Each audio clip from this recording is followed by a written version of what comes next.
when you're shopping for a vehicle, it pays to know someone in that car really dealership. Goes for anything. But, man, shopping for a car is so hard right now. It's so difficult that being in the know, having a point of contact, being a BDM member is really going to help you out. Yeah, and that way the person at the dealership can tell you, okay, this is the best price that you're going to get. Yeah. This is the best deal. I'm not going to waste your time. Yeah, here's the price. You want to buy it or not? Yeah, and you just know that you could trust them, and that's what you could do at Sports Subaru, at the brand new Sports Subaru, right there in North John Young Parkway. Fancy pants. It's like walking into a spaceship. Yeah, and what they did, Subaru is such a great company. You know, they bought all that land. They cleaned it all up, 40,000 tons of garbage, and restored the wetlands, donated it back to Florida. Yeah. Fun fact, we've recorded 40,000 tons of digital trash. 40,000 tons of digital trash. And if you go over to the brand new Sport Subaru dealership, talk to Mike Stacks. Yep, that's He's your our guy. contact Mike over there. Stacks, last name Stacks. If you don't even want to call and ask for Mike Stacks, if you go to TomandDan.com and click on the Subaru form, you'll get him. That form goes straight to Mike Stacks. Yep. So and the form is like, hey, what cars are you looking for? And then they'll email you right back. And then you can do that from your pool if you have a waterproof phone. You can just sit there and type your little happy ass away. And on the Chevy side of things, like I drive a Chevy Silverado and my wife drives a Traverse. We both American car family. We both got them from Don Mealy Chevrolet in Claremont. Talk to JC Harrelson. He can put you in touch with a salesperson. Yeah. You want that mid-engine? You want to go fast? You want a beefy truck? He can get you in that. You want a pre-owned vehicle? I mean, Crystal looked far and wide and ended up coming right back to... Well, she got two Traverses. I know. The first one she got pre-owned from Subaru because Subaru has not only awesome Subarus, but they have other pre-owned vehicles on the lot. If you want pre-owned, just get a hold of these guys. They'll hook you up. At least they can point you in the right direction. It's Sports Subaru, brand new dealership in John Young Parkway and Don Mealy Chevrolet in Claremont. Welcome back to A Corporate Time with Tom and Dan. During the break, you said something that struck me as something that I hate. And you talked about how you got some friends coming in town and you're putting them up for the night, which I think is awesome. I think it's awesome that you do that.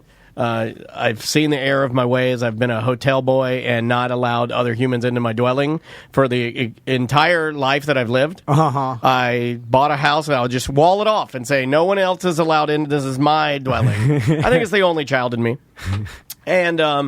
And you were talking about how you're going around and in all your different guest rooms, changing the linens on your bed if you're going to offer your bed to somebody. Well, I don't have that many rooms. Well, just in the boys because I'm giving my friends. Right? Yeah. 3 rooms. And I'm giving, but 2 of them are one's Max, one's Tommy's, and one's a playroom with a couch pull-out bed. Oh, you're not giving your own bed? I thought you were giving your own bed. No. That would be weird. Sometimes I used to do that to people. I'd be like, you take my bed, I'll take the couch. But okay, I get it. Friends, I see parents. Like I've seen people do that. Or like my mom, like my mom. The older people. When you're in college, like I remember the Grizz did that for his mom. But then you think about what you do because we had a hellhole. Right? You think about what you're doing there. And your mom's in there. Like, I eat it in there, and my mom is in there. That's why you got to change those linens. Okay, so anyway, back to changing the linens. So Tom's talking about changing the linens. And I got to tell you, I don't think there's anything in the world that I hate more than changing the linens. So now we got laundry, linens. It's all L's. Yeah. Losers. I hate losers. This is 3. The worst part about it is Crystal will be like, we have to change the sheets. No, you don't have what I have. What? I got that weirdo bed. What? I got to put special pants on my bed. Pants? Yeah, because I've got 2... Okay. Because I have a, what is that thing called? Not the Craftmatic Adjustable. Craftmatic Adjustable is what... You got an old man bed. Yeah, I have an old man bed. Keep going. Got a hospital bed. Yeah, I have a, what is it called again? The sleep number? Sleep number, yes, that's what it is. So I have a sleep number, like this fancy sleep number bed that does the worm. Like it'll do what's called 0G. Yeah, I got that. Yeah, where it'll lift your legs up and then it'll lift the back up so you can watch TV. You sit in like this, zero G type of state. It takes the compression off your spine. So I've got 2 channels in the front. Now, Andrea wouldn't let me big dog it and get the two separate sides of the bed where the legs go up independently. Sure. We could only spring for the backs to go up independently, but our legs are together. So in order to put the sheets on my bed, it's like a pair of pants. It's got two channels, and you have to pull the sheet down over the two channels, tuck it in the little channel, and then pull it around the other part of the bed. Oh, you don't even know, man. Yeah, if I'd have known about the split and putting those things, I'd have never bought that damn mattress. Sam got the bed similar to the Maloof. You got a Maloof. The bed, but we don't have the separation. Yeah, but Ours it's better is all without one. it's better all one because you don't have to do the damn pants. Yeah, I didn't even know pants was an option. What if I don't want my backup? No, you just got to do whatever your partner does. I don't do that. That's the difference in our relationship. Yeah. I don't do what my wife says. I'm a lone wolf. I'm just fine with whatever. Yeah. With whatever anybody wants to do to me. Tom has zero preferences. Yes, And your default settings at all times, right? It's just whatever anybody wants to do. Your default. I never care. And my son is exactly I ask him what he wants for his birthday. He doesn't get. He's like, whatever you want to give me. He doesn't even care. I think so Maisie texted him last night. Maisie texted Tommy last night, what do you want for your birthday? And he said, I don't care. It's the thought that counts. Yeah. It's not a good way to be. Having an opinion or having some sort of want, what kind of life is that? I don't even know who you are. No, but I really don't care. If you dig I don't know. I don't know how to explain it. It's interesting that he doesn't care about what he likes, but he does care about what other people like. Because I want to make them happy. Expound on that a little bit for me. He likes to yuck on yums. So if someone says something, he always says it stinks, it's no fun, why do people do it, why do you do this? You projecting and talking yourself out of doing all of those things? No, I just like to bully them about the things they like. All right. Because a hater. Because it's very simple, though. See, what I'm hearing is not a hater. A hater, it would be more deep-rooted. What I'm hearing from him is this is all surface. This is literally just so he can have conversation. Because if not, he would just sit there quietly like him and his son do anyway. Did you know that? If he didn't bully people, he probably never talked. Yeah, it's that or gravedigger stories. I don't even know if he likes saying those anymore. That's like Huey Lewis singing, I want to do drugs. You get to a point where you're like, you don't want to do it anymore. Like this guy, dude, come on. You don't even like telling the gravediggers anymore, right? I'll if they like it. But you don't like it. See, this is going back to what Sam said. This is going back I don't like anything. He doesn't like anything. I don't even like the things. He's negative. Even the things that I do actually like, I tell myself it's stupid. He does. Like the one wheel, he loves it, but he will also crap. I almost cursed. He'll crap all over one wheel, and I'm like, dude, what are you doing? You love that. I'll be out there messing around with my plants, and he hates happiness. I'll be like, it was a waste of damn time on the plants, dude. You go a step further. I have really bad self-talk, Sam, and I know you know what that is because you're in therapy. Or I don't know. But like self-talk. My self-talk inside my brain is terrible. You take it a step further where you actually articulate it and you say it to yourself. That's bad, man. Yeah, but you are looking at yourself and bashing yourself. I have extremely high self-perception. Oh, okay. So it has no effect of you. No, I think I'm super awesome, but hate everything. That hates everything else. It's weird. Okay, I like it's that. Bizarre. It is bizarre. It's pretty bizarre. Like it doesn't correlate with how my view of myself. It's just all the stuff that I like. I am like, well, this is kind of stupid that I like this. Yeah. Anyway, let's go back to sheets for a second. Narcissism, involving a sense of entitlement, lack of empathy, and a need for admiration. I don't have a lack of empathy. I do empathize with people. You don't show it, though, because it does make you uncomfortable at times. I do, but I feel bad for people in a bad situation. Yeah, he does. And I'll give him that. And so anybody or things. We're dealing with one of them now. Did you email that guy back? But you have selective empathy though, because if someone is upset about Harry something, Potter scar? You keep rubbing your scar. He's been doing this. Think scar. He's been doing this for weeks. He rubs his Harry Potter scar. I'm like, what are you doing? What's happening, Harry? So that's where the magic is. The lightning bolt. Oh my God! Nothing's coming out. I have to rub it. Ew. Anyway, what is it now? I said you have selective empathy because when someone is upset about something or it hurts their feelings, you're like, why? Why does it hurt your feelings? Why do you care? That's a lack of empathy. Yes, but I discount, like, especially when they get their feelings hurt over something I deem that you stupid. deem. Exactly. I was like, why is this hurting your feelings? It should not, because the king says so. But like, if something actually bad happens to someone, like that is out of their control or whatever, they are like something really bad, like a disease or a tragedy or some. Yeah, but it's not up to you to judge what's important and what people should feel bad about or upset about. That goes back to narcissism. Yeah, that's what I'm saying. Just a little sprinkle of narcissism. If someone's like, I feel bad today because this person at work hurt my feelings, I'm like, oh, grow up. Like, you be tougher. Come on, don't let someone hurt your feelings. Like, there's a lot be worse stronger than that. Yeah. Pull yourself up by your bootstraps. I just don't like when someone's feelings get hurt over something that I deem, and it is selfish, I guess, but I deem as like not as important. Or as long as you're self-aware. He also you shouldn't get your feelings hurt. Yelling into people's faces, you shouldn't get your feelings hurt about stuff. No. It's just you wouldn't get your feelings hurt about that because you don't find any value. And he thinks you're an idiot. No, not an idiot. Maybe a little bit. It's just you're a baby. Well, I'll too say this. sensitive. You are sensitive. Yeah, he has said that even to me. He'll be like, "Yo, man, you can't do that. You're too sensitive about this." Well, when you let a stranger's words affect your feelings, you shouldn't let it happen to you. I'm just saying. I agree with you. I think you're doing yourself a disservice by letting things like that bother you. When it's like, don't let words of someone's, don't let them bother you. Yeah, he's not wrong.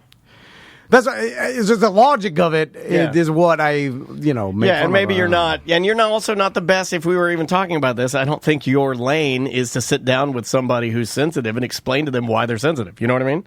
That's just not your thing. Yeah. And then I'm so completely it gets aware when he starts talking about it. It gets real clunky and sounds insensitive, but I don't think it is. Crystal tells me all the time, she's like, no one thinks like this. You are the outlier. You're the one that's frustrating because other people have feelings, and you should acknowledge that and realize that you are the weirdo in this situation. And then I'm like, oh, okay.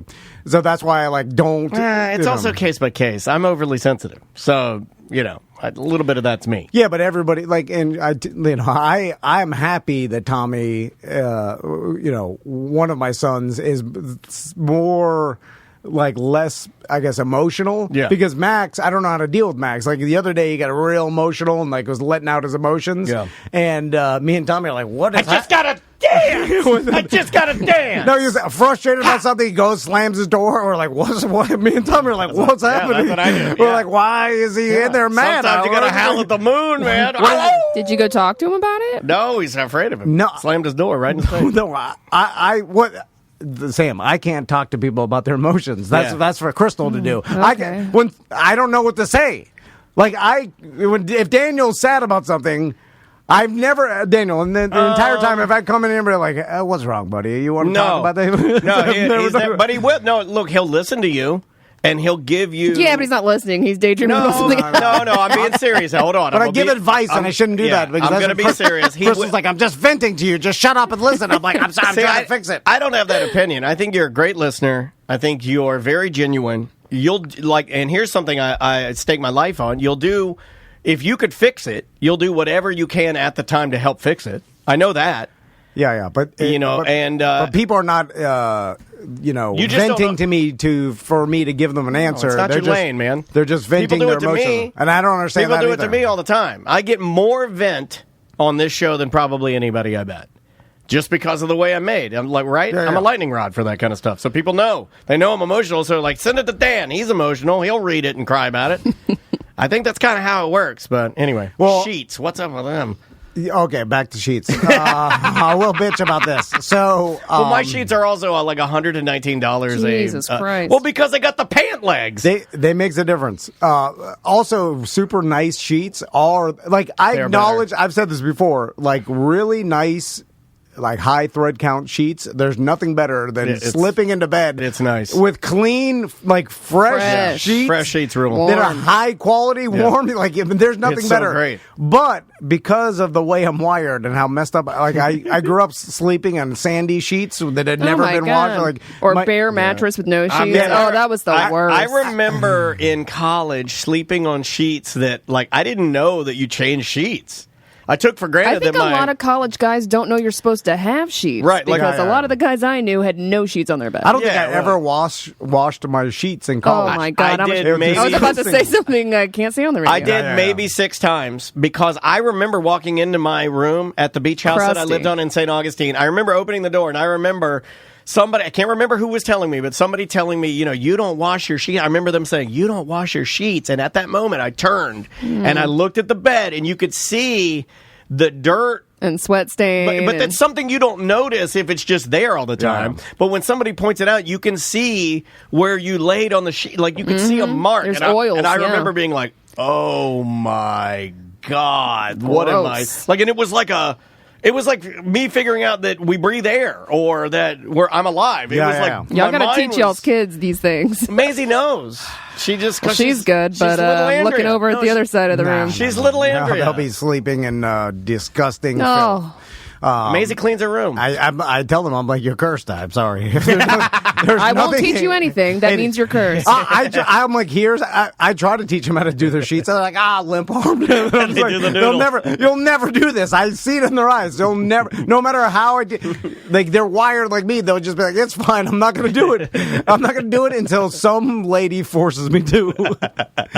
Or man, or whatever. But whatever your preference is. The worst part about changing the sheets in my house is Crystal will decide that she can't take it anymore and she needs to change them. And she'll do it like after like 7 days or 10 days or something like that, which is way too soon in my opinion. I feel like you can go a solid 2.5 weeks. Yeah, I think you can do 2.5 weeks. I think 2 weeks is about what we do. It drives Crystal crazy, and she's like, I need clean sheets. Anyway, so she pulls all the sheets out, and then she'll throw them in the wash or whatever, but forget about it, and then we'll be sitting on the couch, and then it'll be like a work day or whatever, and, I'm sitting there. You have to stay because you only have one pair of sheets? No, and then but we'll be like, all right, Tyler, let's go to bed. We'll go to bed, I'll turn on the light, and then there's the bare mattress. Bare mattress, and I'm like, no! And you gotta make it. Because then we gotta make it in the middle of the night. I'm a tooted already. Then I'm like, oh God! All I want to do is lay down. And you got to pull that elastic. I just sleep on the couch. Yeah. We'll do it tomorrow. I will just sleep on the mattress and put my blanket on top of me. That's fine. I can't do that. Totally fine. I'd rather sleep on the couch. That's how the Swedes sleep. The Swedes sleep where they each get their own blanket.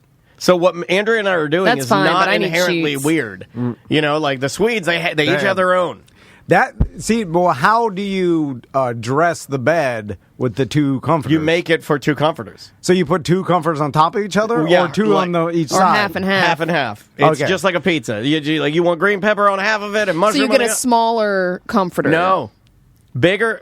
What size is your bed? A king. So you have 2 king comforters. 2 king, and that's too much. What you do? You fold it a little bit just for aesthetics on the side to make it look nice. Why not get just like 2 full? I like a lot of cloth around me. Like if it's too small. Yeah, but I like a jumbo. No offense here, but you're a small guy. I don't know that you need a full king by yourself. Take that. None take it. I don't know if you need a full king. I like it with a tall lady's point of view of being small. That's kind of my thing. You're taking short king a little too literally. Yeah, I really like it. I am the short king. But no, I like being enveloped in luxury. Oh, too hot. I like being enveloped in luxury. Yeah. Well, that's why you got to crank the AC low. Yeah, I do. Yeah, I got a mini split. It's down at 65. That's kind of what we do. We run the 3rd floor where all our rooms are. That's cold. Everything else is normal, right? So it doesn't hurt the bill really because you're only cooling 1 floor. And yeah, Andrea will get that thing ice cold. And I got a big blanket on. I got a little bit of. I angle it up just a nut hair. I use a sleep mask. Mm-hmm. We use a fan. We have an oscillating Dyson fan, and then we have whatever sleep sounds. Lately, I've been doing Jazz for Sleep from Spotify as a playlist. Very good, very good. Do you listen to anything? No. This is dead silence. No. This is a thing that I have to change because I realize I'm making myself mentally ill. Sports gambling. This guy's watching. No. He watches Headbangers Ball with Matt Penfield before he goes to bed every night. Matt Penfield. What's he up to? I was 120 minutes. I got that wrong. If we're not watching a show and we don't have like something that we're watching, like now at least as a family we're watching Sweet Tooth season 2. Nice. I've heard good things. But so I get on my phone and I just start scrolling reels, and then then I'll find myself. It'll be like 11:30 or whatever, and I'm just like scroll. And then I'm like, what's the next one? Next one. Come on, kook slams. And then I almost have to snap out of it and be like, what the hell am I doing? And then I feel like push the cocaine away, man. Like my brain is spinning like a slot machine. Like it's like, and then I'm like, God.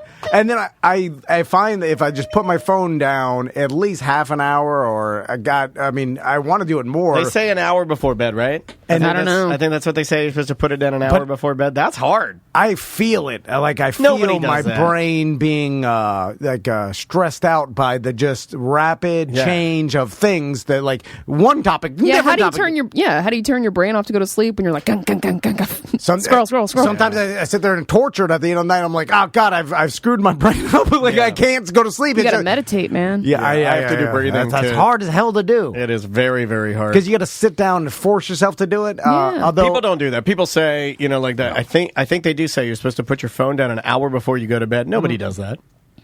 No, they're just like scroll, try to sleep, brain. That's not good. It's like literally, I guess I'll watch murder documentaries and then fall asleep. Yeah, it's sort of the same as like if you were to go to the gym, right, and lift really hard and run on a treadmill really hard, and then go straight home and try to lay in bed right afterwards. Like 5 minutes later, you're still wired.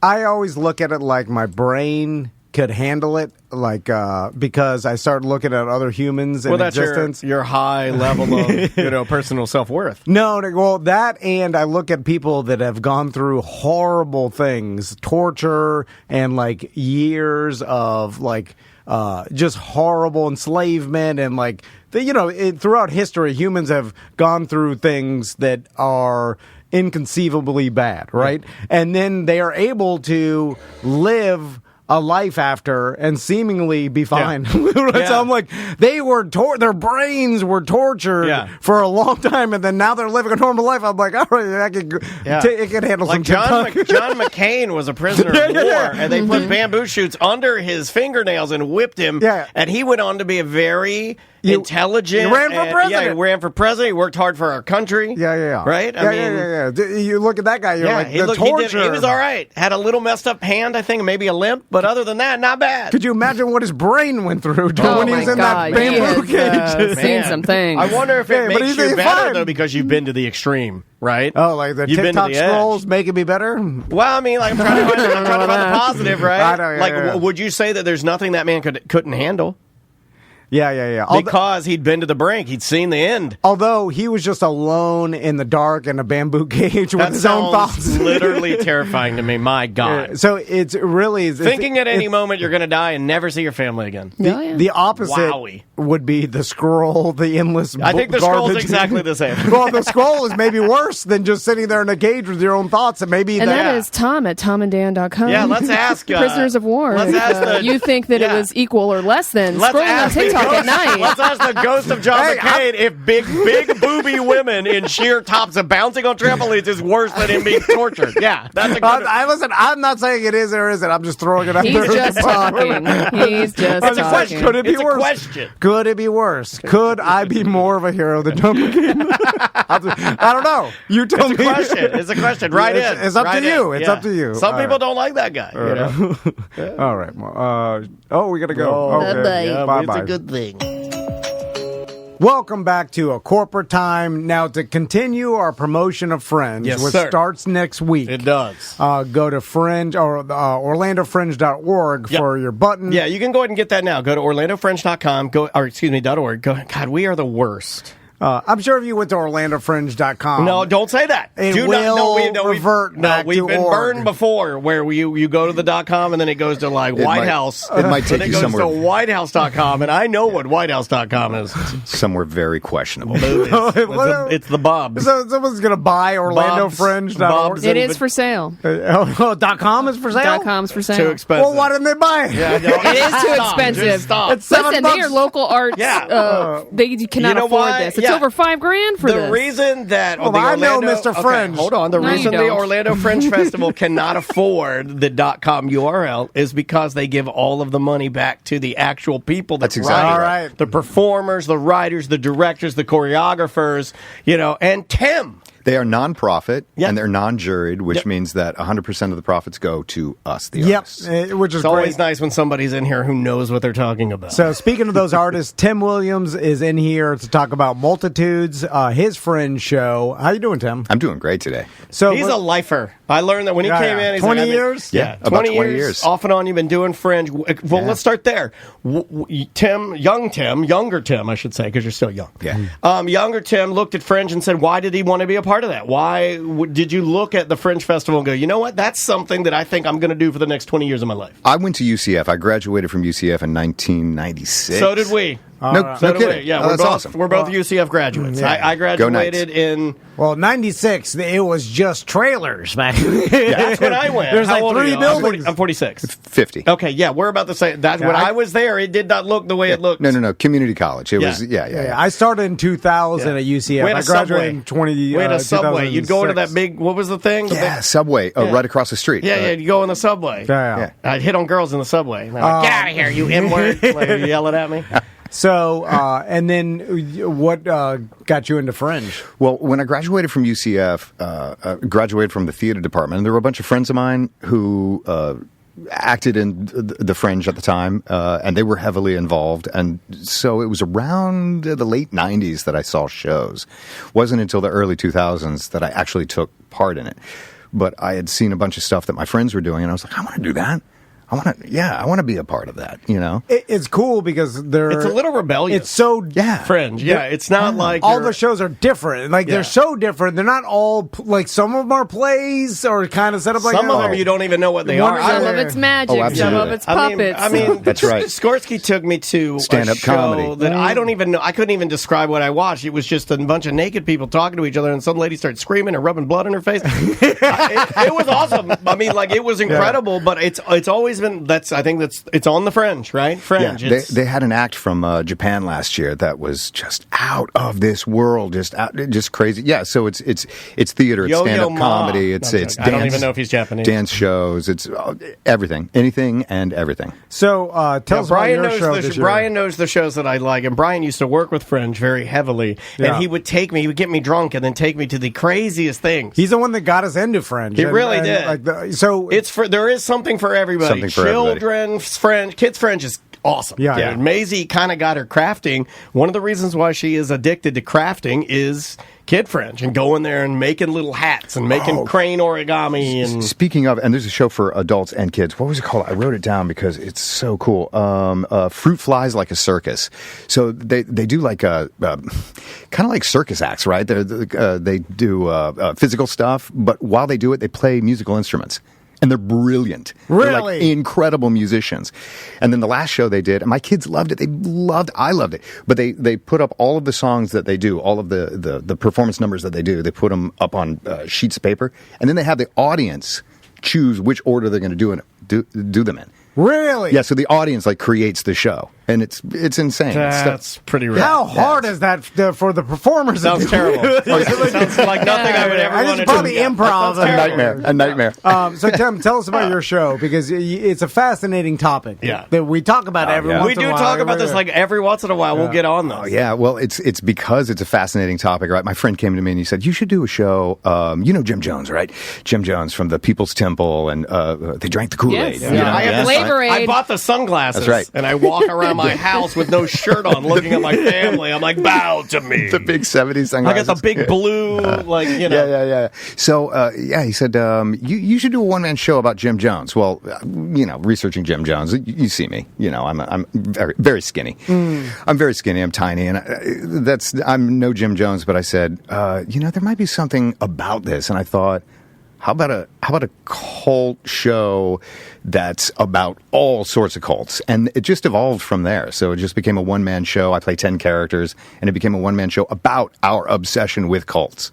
So let's talk about that because I'm sure in your research of cults, you found out a bunch of things. And in even reading about the show, like people want to put down people that end up being in cults, and They're society idiots. wants They're to morons. That's right. look That's at people and they discount like I can never do. How do they fall for it? Yeah. Yeah, that's and I think that's, as I was watching it, I noticed there was a lot of sensationalism going on. Don't get me wrong, there are really good shows out there about cults, and I think the better ones are a little more sympathetic to the people who get involved, and they follow their story arcs. Because, any of us can be in a cult. Some of us are in cults and we don't even know it. So as I started to be a little more, careful about how I was representing people who were involved in cults. The members. And so then it started evolving into, no, why don't I tell their story? And then it became, why don't I suck the audience in so that by the end of the show, they feel like maybe they are in a cult. I like that. Yeah. So, Tim, it feels to me like when you see people in cults, you're seeing the end of a journey that took a long time. Yes. So a lot of trust building. You're not seeing the start. You're not seeing the beginning, the origin story. Because some of these people have been in this cult or this group of people for years and years. And it starts one way and then it ends a completely different way. It start with like, put your hands on these electrodes and I do that now, by the way. I do that now. And then it's like, and it starts. It was hard to get me onto EMDR therapy because the devices are so similar to that of the Scientology. Or what's that guy that was branding? Keith Raniere. Yeah, Raniere, where it's like it started with. Hold on, let's not knock that. I'm pro branding. It's like a team building and a business building. Like, hey, be better Make yourself at life. a better person, a better business person. Right. Yeah. I mean, let me tattoo your cult uterus. leaders are smart. Yeah, but they're also like there's like Tony Robbins, like he has a cult-like following. There's Grateful Dead has a cult-like following. Yes. It all depends. Some would on say we have a cult-like following. Jared Leto. Right? We were talking to you about BDMs and our little cult. And I call them benign cults. There's a spectrum, right? There's a spectrum. There's a spectrum of cults. Oh my God! You just said the magic word.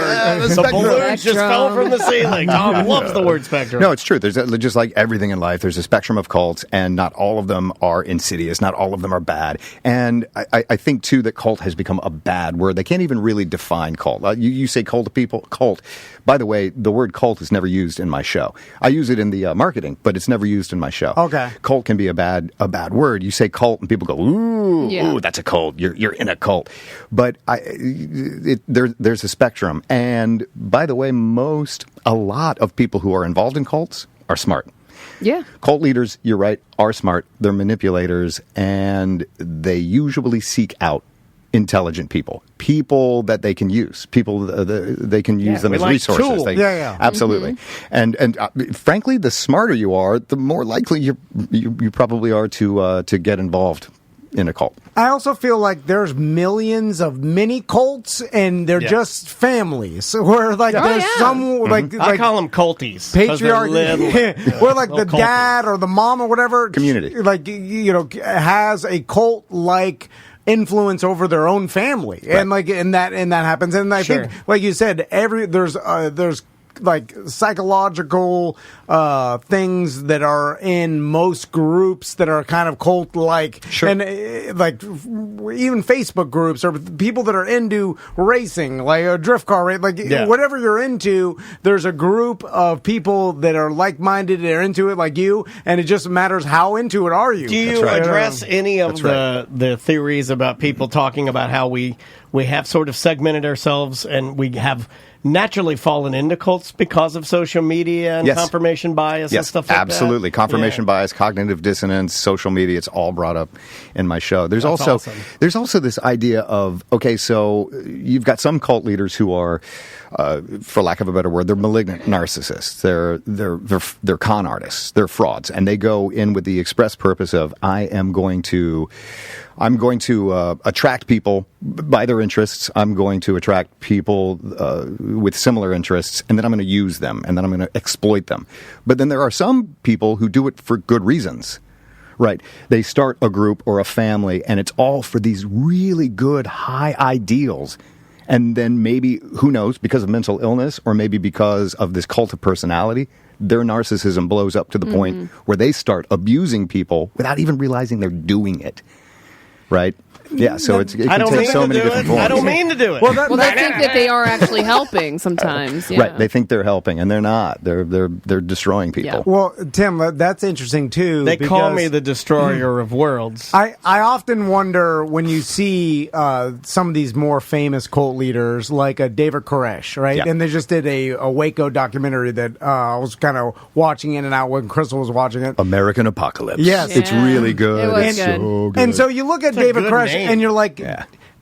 I wonder if he actually does believe he's doing good for these followers that he has, and like does believe I think that there's he's an element of that, like but I some- think it's rooted in him. the deity. So like it can never get too unselfish, right? it's true, It's but tricky. But I think he Or selfless. actually believe he. I think he came to believe. And so he thinks he is actually doing good. I mean, or enough of doing you this people have said mission. my Weird Job Wednesday songs are okay, so I'm continuing to do it. Is that what you're saying? And he's not. He doesn't believe he's defrauding anybody. No, that's exactly right, and they covered that in the special too. There were, obviously the government was like split on how to handle that. The ATF, the I found that FBI. interesting because there were two different sects of the government Yeah. that were supposed to be working together, but they were kind of working against each other the entire time, which is why this fell apart. And the they way it also did. they also believe two different things about Koresh. One faction of the government believed no, he's a con man, he's a fraud, he is a criminal, and the other ones believe no, This guy believes he it, believes he's yeah. mentally ill, Yeah. and we need to approach it Right, with like kids' tiptoe gloves. around him. Tiptoe, yeah, Yeah. totally. Yeah.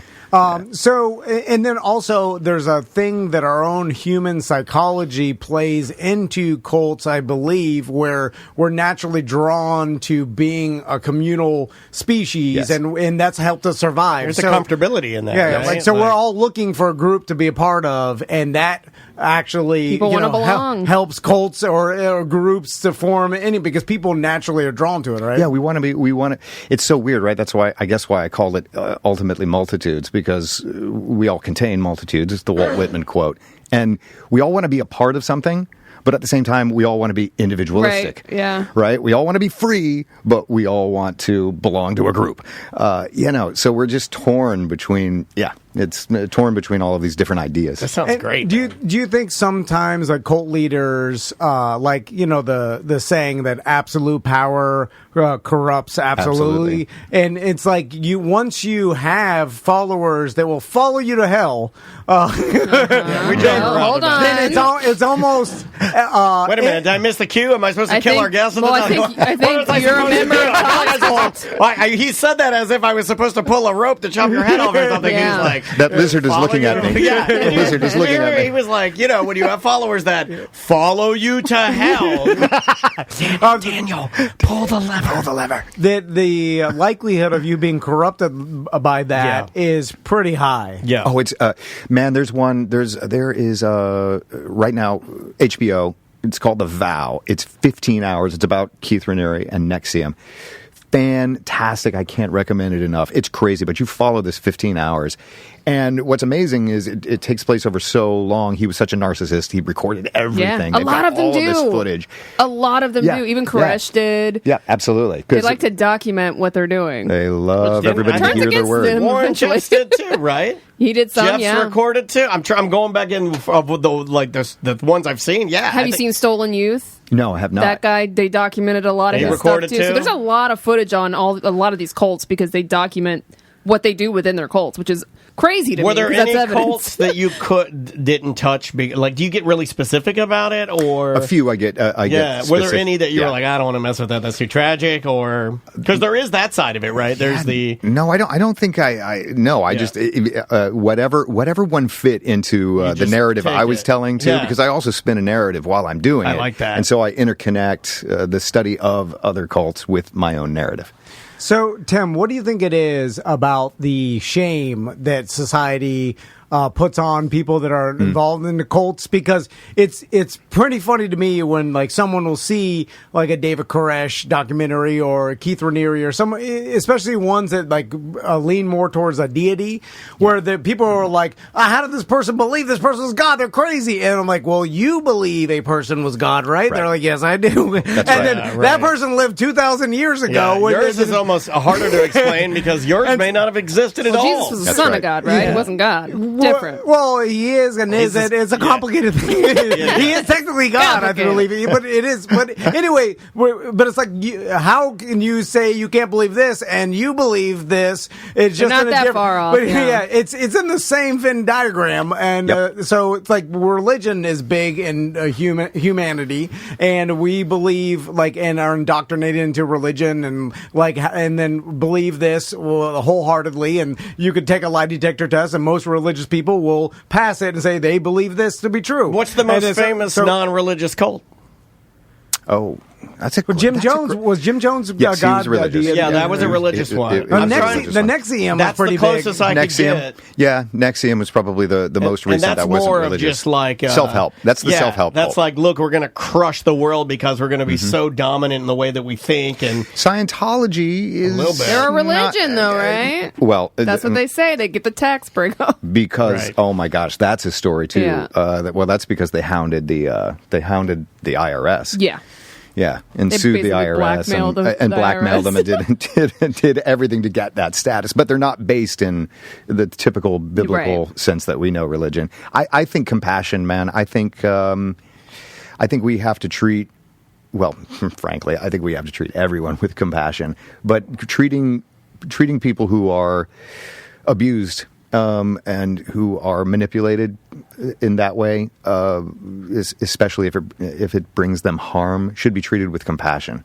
Because, man, we're all fully capable of I don't want to say falling for it, right? Because that's not the right thing. You were right when you said it's something that takes place over a lot of time, and we put our trust in people.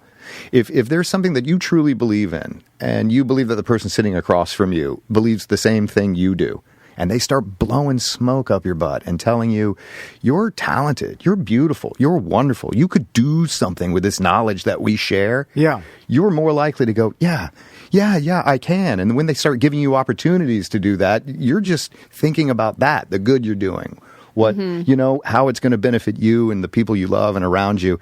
And before you know it, it turns out that person is... And then you're in deep. And then you're in deep. I've said it before. You go to a self-help thing, and then of course it makes you feel better. There's some therapy. It's like, hey, this is making. There are some benefits to it. There's some positives to it. Oh, absolutely. Yeah. This is making me a better person, and you keep getting more and more into it. You're like, I'm more productive. I'm better. I'm a better husband. I'm a better father. I'm also I'm working towards something. Right. I have a goal. I'm organizing my life. And then eventually, the guy is banging your wife.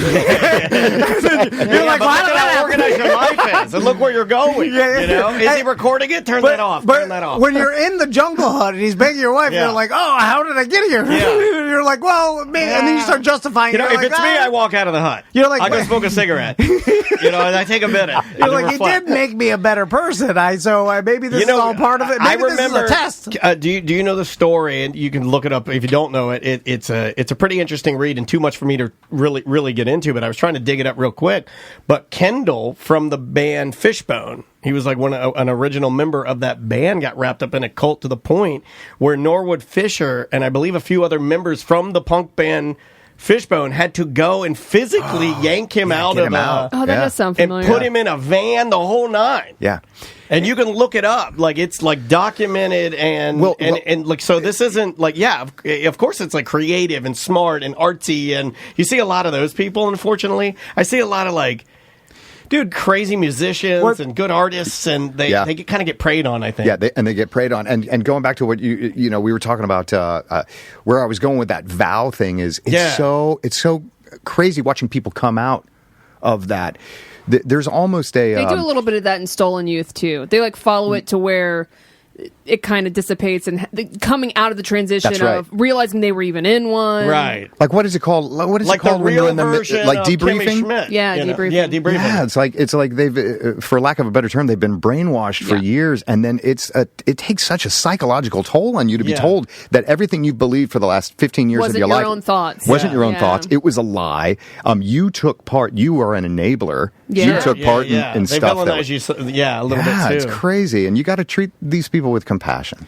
And also, like, going back not to like the show. I was thinking of the show. Remember the show Kimmy Schmidt, where they all come out of the hole? Yeah. And then they go to they do a life, like that was a real thing, right? Those ladies that lived underground. Yeah. I mean, people like are so. I mean, we do it to ourselves. It's funny. Like we naturally, in going back to like benign cults, like we do it with politics. We do it with creating our own bubbles in life, where we surround ourselves with. Fandom of shows and movies and everything. I mean, brand loyalty is weird. You know, it's culty. Like I'm only a Pepsi person. And like that's weird to say. You know, like, or like says that. I like one brand of something or whatever, like, and this, like, that's a little bit of a cult mentality that they marketed into you, because I'm sure big corporations use that psychology that they know humans have to get them to be brand loyal. What do they say? It is conditioning, conversion, and coercion. Those are the 3 C's that a cult leader will use. So, Tim, before he starts using the last C, which your wife is sitting on. Yeah. Sorry. I shouldn't have said that. No. We'll cut that out. With all the negativity that cult brings up, like the word, it makes sense why we need a better word for it. We need a intense club. Are there positive cults? Because I feel like even like a CrossFit and some like exercise, those people are dangerous. Man. Well, triathletes. Yeah, it's all a matter of perspective. I mean this seriously. Like I have CrossFit people that I know that were in the cult, and now they're out of the cult because they're like, yeah, it was damaging my body. Yeah, you know what I mean? Exactly. Yeah. Like I'm not making fun of CrossFit. I'm sure it's great when you do it like you're supposed to do it, but if you dedicate your life to it and it's all you do, you're gonna hard ass. No, that is a great example, and that's another example too of that you're in this program to make your body better, but by the time you get out of it, your body is wasting away. So you're right. Yeah. To Dan's point, it's doing he doesn't bad listen things. to my points. No, it's okay. And Tim, in your research, have you come across a cult that was actually positive?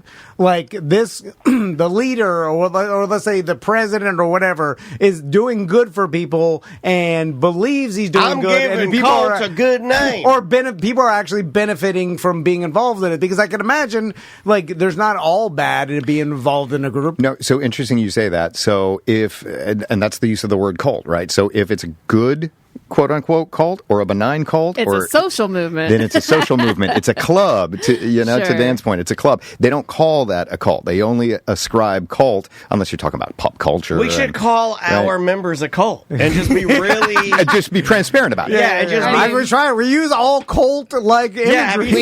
We do upside down crosses. We do all the Illuminati. We do the little we do the pyramid with the eyeball in the center. Yeah, I don't even know what that means. I know pyramids don't have eyeballs. But we know the cults love it. Yeah, they look at it, they're like, oh, yeah, this guy knows how to tattoo a uterus. I'll buy that for $5. This guy's going to help me. The leader of Heaven's Gate, on one of his videos, he said, "What? So what do people call this a cult? So what? Yes, it is a cult. This is the cult of cults. It's the cult of truth." I'm pulling that. Embrace it. It's the cult of truth. Didn't he have a girl sidekick when they first started doing videos and she passed away? Yes. I got obsessed with him for a little bit because his videos, and I feel like he was repressed homosexual. He was. I feel, and you're just like, you felt so, I don't know, with that one, I got a little obsessed with him because I would look in his eyes and I'd be like. A lot of people think that she was actually the leader. It's heartbreaking. It's heartbreaking. T and Doe. T and Doe. And then I would look at him and I'd be like, oh my God, you never got a chance to just be who you are. This is who you are now because you weren't. And then it's so sad. If you get a chance, they've got an HBO documentary about it, and it'll make you sad. Yeah, he's like a saddle man. Like you look at him, you're like, you could have been a regular old grandpa, but look what you did. He taught. He was a musician. He taught opera. He was a college professor. So he's talented. He was talented. Absolutely. Sucks. So going back to like technology and the way we are now, is it more beneficial for cults because they can spread their message through social media and pull people, or the internet is so easy for people to search and be educated about what cults are? You can dismiss it. So, maybe it's evened out. So, is it like it? Or the lines are blurred, right? The lines are blurred. That's the thing about NXIVM, right? Is NXIVM, the book that was written about it is called Don't Call It a Cult, but it was definitely a cult. But the lines are blurred now. It's not so black and white. Could we have another People's Temple, Jim Jones thing? I don't know. But man, you bring up Instagram and all of those self-help gurus, everybody who just proclaims themselves as a self-help guru. They've got 35,000 followers, and two of their followers have committed suicide because they're taking what this person is saying seriously, and that's culty. Yeah. That's culty. So I don't know. The lines are blurred now. And you can pull people from all over the world because they find your message. They're everywhere. I feel like a lot of people are on the internet searching for answers, and then they Could find be searching for a friend. There are a lot of lonely people. Remember last week, loneliness that's the new epidemic. Lonely people love a cult. So Tim, teach us how to start a cult. Really get into it because we have. Teach us how to Dougie. Okay, so or Dougie. I'm a little rusty. This is just a social experiment. So we have some subscribers we call BDMs, and they pay a monthly fee to get extra shows and private parties, and we do get-togethers and we get them all together, and we have some of them have tattoos on their bodies. They branded themselves. Some of them have met each other and fallen in love. Some of them have cheated on their wives and ruined their marriage. All true. Mostly cheating, though. Mostly cheating. We have ruined Less more. love, more cheating. Now, Tom and I get the emails from typically the wife. No offense, ladies, but normally the guys aren't going to fire off the email. But normally we get the email from the wife mad at you and I for doing nothing, doing absolutely nothing. They just go. These people are meeting at hotels. They're meeting at bars, and it's disgusting. And Tim, this could be the first dual cult leadership, the Tom and Dan, because cult on cult. Sure. Because there's also manipulation and psychological games we could do, like good cop, bad cop, that works all the time. That one of us will be good and bad, and then they're like, you'll be yelling at them. I'll I'll my chair turned around, my hat backwards. I'm bad cop. Yeah. Then I'll walk in and be like, hey, is this guy getting you down? Give me a minute with him, Dan. So, how do we do this, though? Promise them something that $5 T-shirts. Write it down. We've already done there you that. go. Okay. All right. Okay. But that's step. That's step one. What right? did we do? $1,200 $5 T-shirts. Yeah. We just did this Step last week. one. Okay. It would have been more, but we shamed them. Yeah, we did shame them a little bit. Merchandising. No. You promise them something that we have they a uniform. can only a uniform. You promise them merchandise. You promise them something that they can only get if they pay for it. In some way, well, like doing favors for you or monetary, how about a pen where I look like a pretzel eating, drinking. I can't think of it. No, it's all like and then promising some sort of a reward or promising some sort of knowledge or promising something. Well, I love promises. You do. I promise because I'm everything. virtually certain, because based on the emails I've been getting from the people, because our shows run about 3 months late. That's how podcasting works. It's absolutely. Yeah, so I've been getting a ton of email from people that said, Tom said every medium was getting something, and I go, I think he did. And then some ignore what I promised. Well, they get it. Those are the best ones. They'll get it faster. They'll get it faster if they pay more. Does it sound familiar? Oh yeah! Love meter. The love meter. We do a T&D love meter where you can go. You're the higher. We also throw a little bit of like. You're a part of it, Sam. You're a part I gotta get the hell out of here. Wait, hold on. I gotta get Luca. You can't leave yet. I haven't tattooed your uterus. I gotta get Luca and run. We do this thing. We bring them in because we go, hey, out of state, down on your luck. Don't worry about it. Go down to the 195. You don't need to be at the normal 295. Come on into the 195, and when you're back on your feet, you can jump up to 695. Yeah, but we only praise the 1095s. Yeah. And then all hail 1095. And then everybody's like, I want to get there, so they I wanna love get me there. too. Yeah, you got to get there. You going clear? You got to get to the top. That's right. BDM Infinity. Disney does the same thing. There's fast passes. Or I'm in a lot of cults. Yeah, but you're in some good ones, though. You're in some big quality called Disney. I would say if you're going to pick one, you picked a good one. That's what tithing was, right? Anybody here Catholic? That's what tithing was. I'm not Catholic. I'm Methodist, but I grew up in the church. So you would tithe. Paying a little bit of money and you'll get closer to God. It was a percentage every month. My mom did that. Do you know that I had to shut that down? Really? It was going after she died. She was still sending money to the church because she had it set up on autopay. Yeah. I mean, I'm all good, but I need as much as I can to put her in the ground, y'all. Like, what are you doing here? No. 10%. Are cults, have they always been happening since really human civilization? More now or more then? Like, are there ancient cults? I guess there are a lot of religious stuff. Well, what about like the ones that are swirling around us? Like, what about like, I was going to say the stone cutters. That's Simpsons. Masons. Yeah. Fraternal orders. Are those cults? I would say so. They were rooted in religion. I would say so. And hand. And Mahabone and to no one is to be. Well, they say all that stuff. I got a buddy of mine that'll put an Instagram post up, and he's in those things, and it looks so cryptic when it's like, to no one is to be one. And then it's just a picture of bricks, and I'm like, what is happening, man? But if you know, you know. Right, and then you do the handshake where you just touch each other's, just the tips of your fingers. Yeah.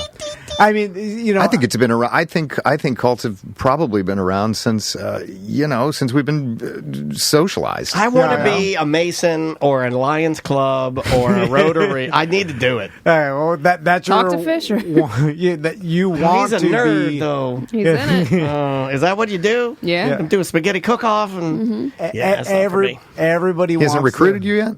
be a part of something. I think he did try to recruit. No? I did have a friend try to recruit me into a service club, and I thought I was too young for it. But now what's the multi-level market? God, I did a lot of research on multi-level Lululemon. marketing. We love multi-level marketing. Yes. We love it. Yeah, just another cult. They're the like top of the pyramid eyeball. My favorite one of that was multi-level marketing, but somehow they were able to, I think, navigate the waters pretty well, was Beachbody. Beachbody, to me, is 1,000,000% a cult. Oh, yeah. But I will say, Healthy trim. their products, the Beachbody shakes, the Shakeology, all of that stuff's great. I mean, it really is a good product, but they're just a low-calorie protein shake. Yeah, but I mean, like, it was good. It tastes good, and it was good. But my point is that, like, I had friends that were like, oh, no, it's certainly not multi-level marketing. And I'm like, well, where are you? And they were like, I'm right here in the pyramid. I'm like, hold on a second. You just told me. You know what I mean? First level down. I want to get to the top, first level. But it was always, and then but then it's kind of hard when you see the person succeed. Like, I had a couple friends of mine that I think made millions on Beachbody. Oh, wow. Like, I mean, like, we're diamond level. I mean, they're going to the retreat in Hawaii. They're up on the stage. A couple I know from high school are big in the Thrive. Same thing.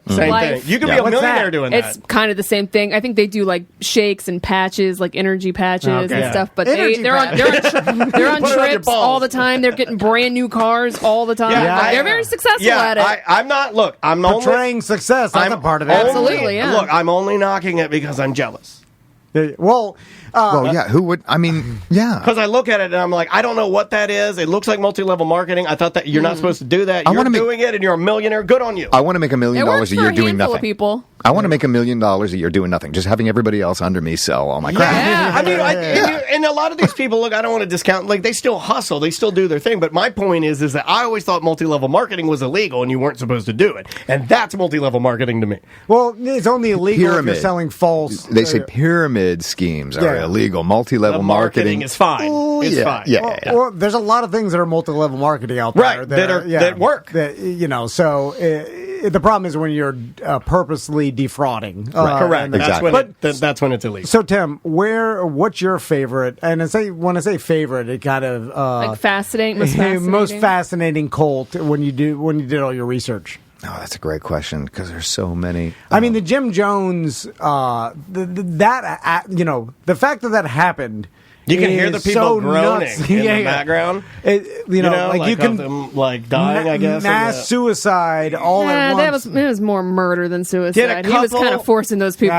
Did a couple of the people go like, I'm not taking that. They did. Yes. A lot of them did. Absolutely. And they did it, by the way, right after they, U.S. senator? Or was it a state representative? Right? Maybe it was for, They landed. They murdered a representative. I remember that. Now, did anybody, because I get in there and I get fascinated of thinking if I were there, and I think I would probably have dumped the juice out and then pretended I took to drink it and then crawl under some dead people. I'm sure some people got away with that, but I would get under the bodies and just let them lay on top of me. Were there survivors from that? There were survivors, and it's a very sad story. And even and there's audio, by the way, of the last speech that he gave, and his second in command, a woman who followed him all the way up until the end. It's really sad because at the end, she knows what's going on, and he's talking. It's time to go. It's time for us to go. And she says, well, you can hear it in her voice, this hesitation and this, I don't know, what about the children? And you're crazy. Oh, God, it's crazy. And then she said, YOLO. I think one of my favorites is Ann Hamilton Byrne. Ann Hamilton Byrne was a yoga instructor that became a cult leader and adopted 14 children. She didn't adopt them. Sorry. I'm going to make them flexible. She illegally adopted them. She dyed their hair blonde, and she fed them LSD. Oh, my God. I don't know this one. I should be like, what? I got to look this one up. Sam, Tim's bringing the heat today. The family. Ann Hamilton Byrne's The Family. And it's crazy. All of these really smart, like psychologists and college professors belonged to her cult because they thought she was just genius. What happened to these 14 blonde-headed LSD kids? They ended up growing up, and they sent them, to care. Did any of them make it out and like they're okay? I don't know if they're necessarily okay, but they made it out. Yeah. Well, you mentioned that they were smart, and that's another misconception that the society has, that these people that are in these cults or groups or whatever are less intelligent. And I read something in one of my audio books. I call it reading listening, by the way.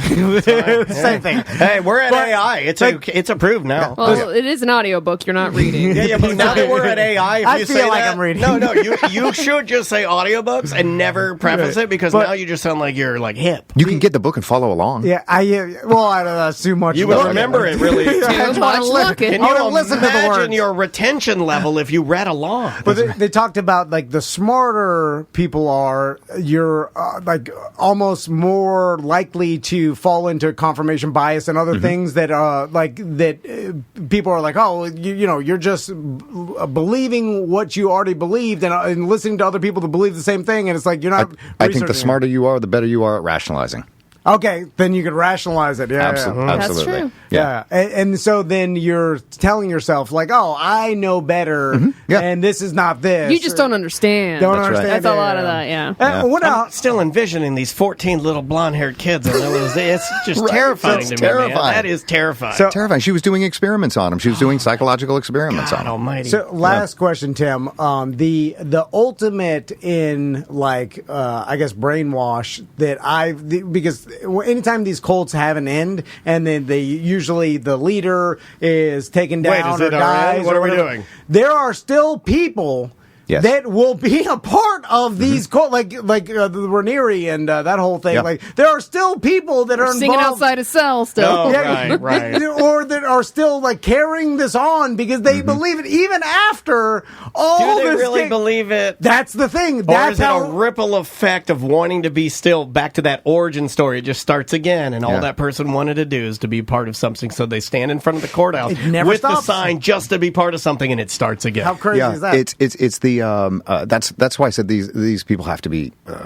treated with compassion, because I'm watching while I'm watching the Vow, I'm thinking, just like all of us, I'm thinking, why are you so why are you so dumb? How can you not see what everybody else around you is seeing? It's in a court of law, it's on the news, it's right in front of your face. Your own friends are telling you that this man hurt them, and you're not.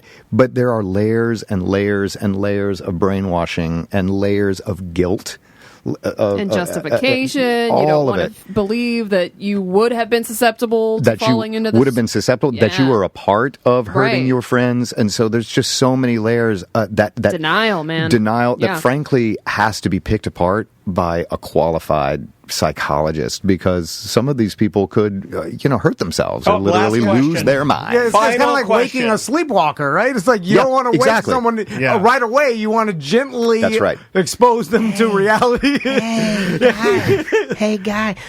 Which cult in your research seemingly had the best food? Because if I want to be in one of these, I want good food. There was one, the sex cult, where this is also on Netflix. It was like a hippie sex cult, and they have vegetable gardens. Yeah, they was all grow your own stuff, commune style. I don't want that. I need some razors. I need some razors on site, and we can't just do veggies only. Yeah, or eggs. I gotta need some meats. It wouldn't be the Fire Festival. All right. No. It wouldn't be not the ham sandwiches. That's a version, though. Yeah, that's adjacent. Whole behavior. Oh yeah, social media, con artist, all of it. Best food? Shoot, I don't know.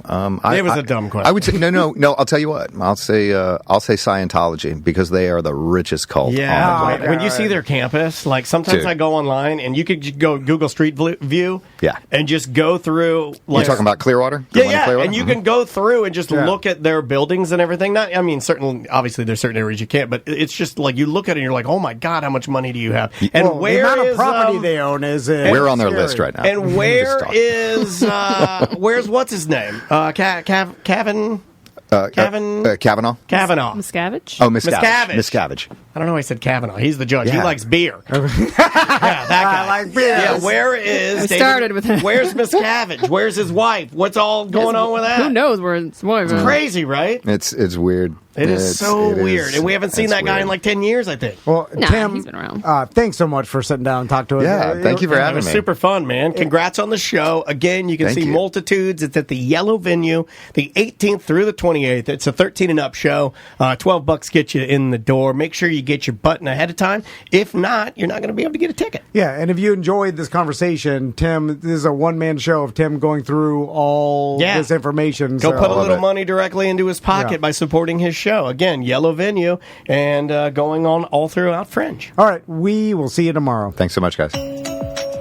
Hey, it is A Corporate Time with Tom and Dan, and I'm Dan. I'm Tom. Samantha, our producer's here. Hello, Sam. Hello. Luca the Lizard. We're going on week 2 of our Florida. I believe he is a brown invasive Florida turd lizard that now lives in our studio. He lives on top of Samantha's camera because it's nice and warm there. And this morning, I turned the lights on. He was on the couch taking a morning deuce. He was doing some push-ups.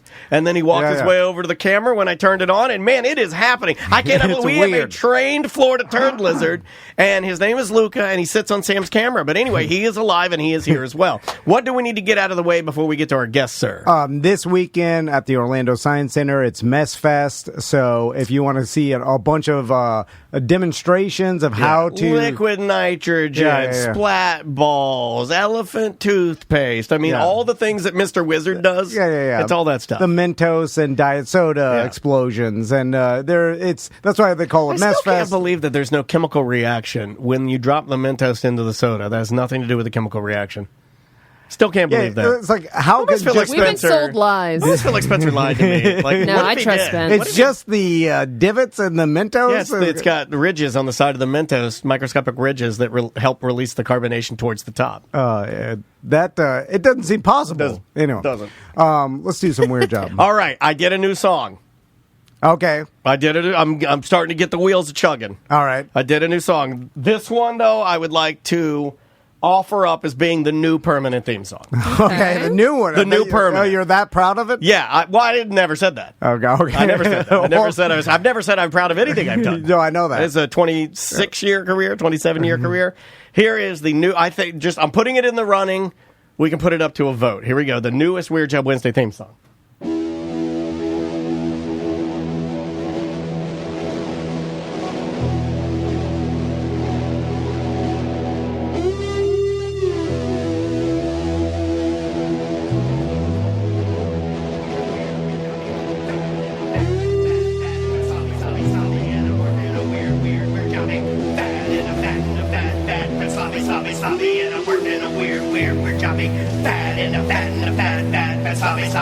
And I'm working a weird job. And I'm working a weird job.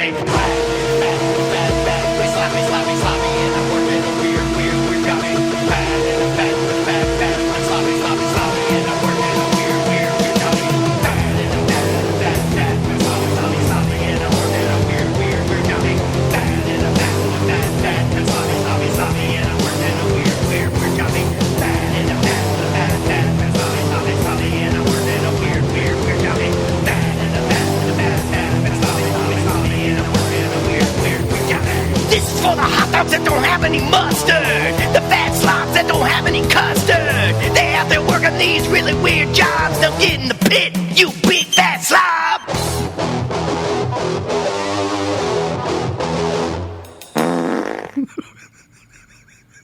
Okay. I mean, as much as I enjoyed that, I'm not sure it had anything to do with jobs. I like the ending. Did you know?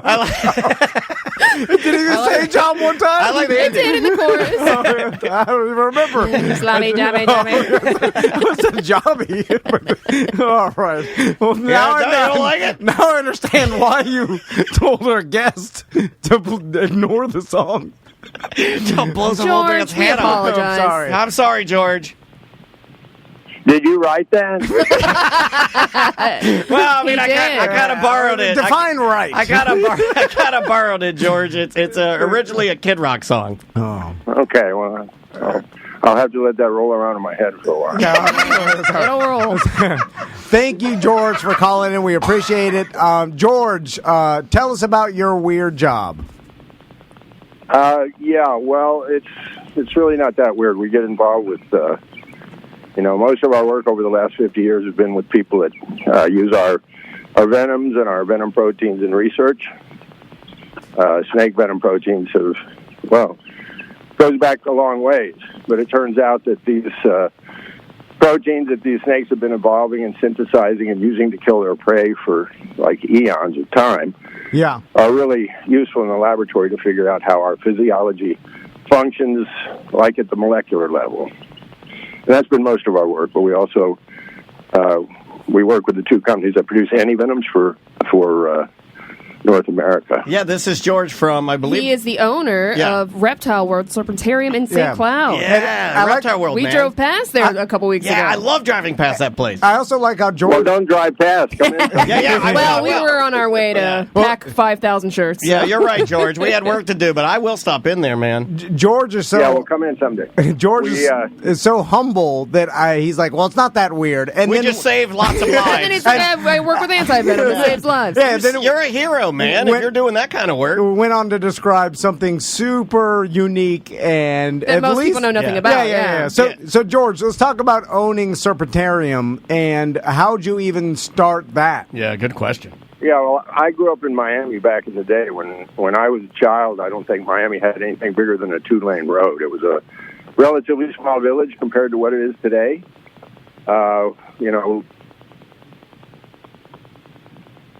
Snake got him. George, are you there? It got us the mouse, right, and all this, decimation of habitat. Nevertheless, I got to see Florida, before it became this, whatever this is getting to be. I know. So George, what part of the Everglades did you live there, or did you just? No. I grew up in a little house on Northeast 4th Avenue and 89th Street in a little village called El Patel. It was right on Biscayne Boulevard and 87th Street area there, where we had the, that was a busy area at the time. But anyway, originally we grew up in a little house near the Miami River. My dad had, during the Second World War, he flew on B-24s. He was a nose gunner on B-24s. And they transferred him to the Opa-locka Air Base. And I grew up, in a place where we were in an area where I think there were still rattlesnakes in most parts of Miami. I know there were some near where I lived. And I got to see wildlife. And I got this intense interest. And at the age of 6, my mother had enlisted me in the Cub Scouts. And they took us on a field trip to the Miami Serpentarium. And when I walked in, I saw Bill Haas, who, he is still sort of an icon in the herpetology field. Yeah. He was one of the venom pioneers. And, I walked in there at 6 years old, and I saw him pick up a cobra and let it bite this thing, and this venom goes in. And I didn't even know at that point. I was fascinated with snakes, but I didn't know anything about venomous snakes at the time. But when I saw that, I was just mesmerized. I just thought it was the coolest thing in the world, and it brought me here over time. That's crazy. So you got to actually see like somebody that, for lack of a better term, is almost like it was like a mentor? Did you get to meet him? Yeah, he was a mentor. He was my hero. And as soon as I got old enough to figure it out, I would take the bus down there on the weekends and take the number 2 down to the Greyhound station in Miami, and then down to the Miami Serpentarium, which was way down there on 124th Street South on US 1. When did you start your own Serpentarium? I mean, obviously, Well, that was a long road. You know, I when I saw that place, it was my dream, and I used to camp out behind the Serpentarium on the weekends.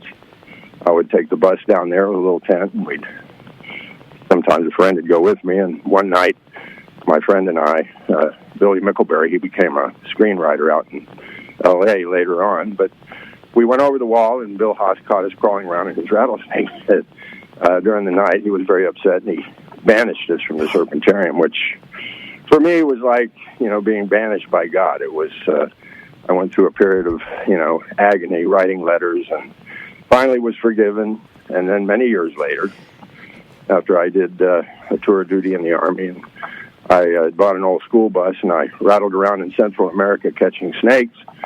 And at a later point, I brought Bill Haas some sea snakes out of El Salvador.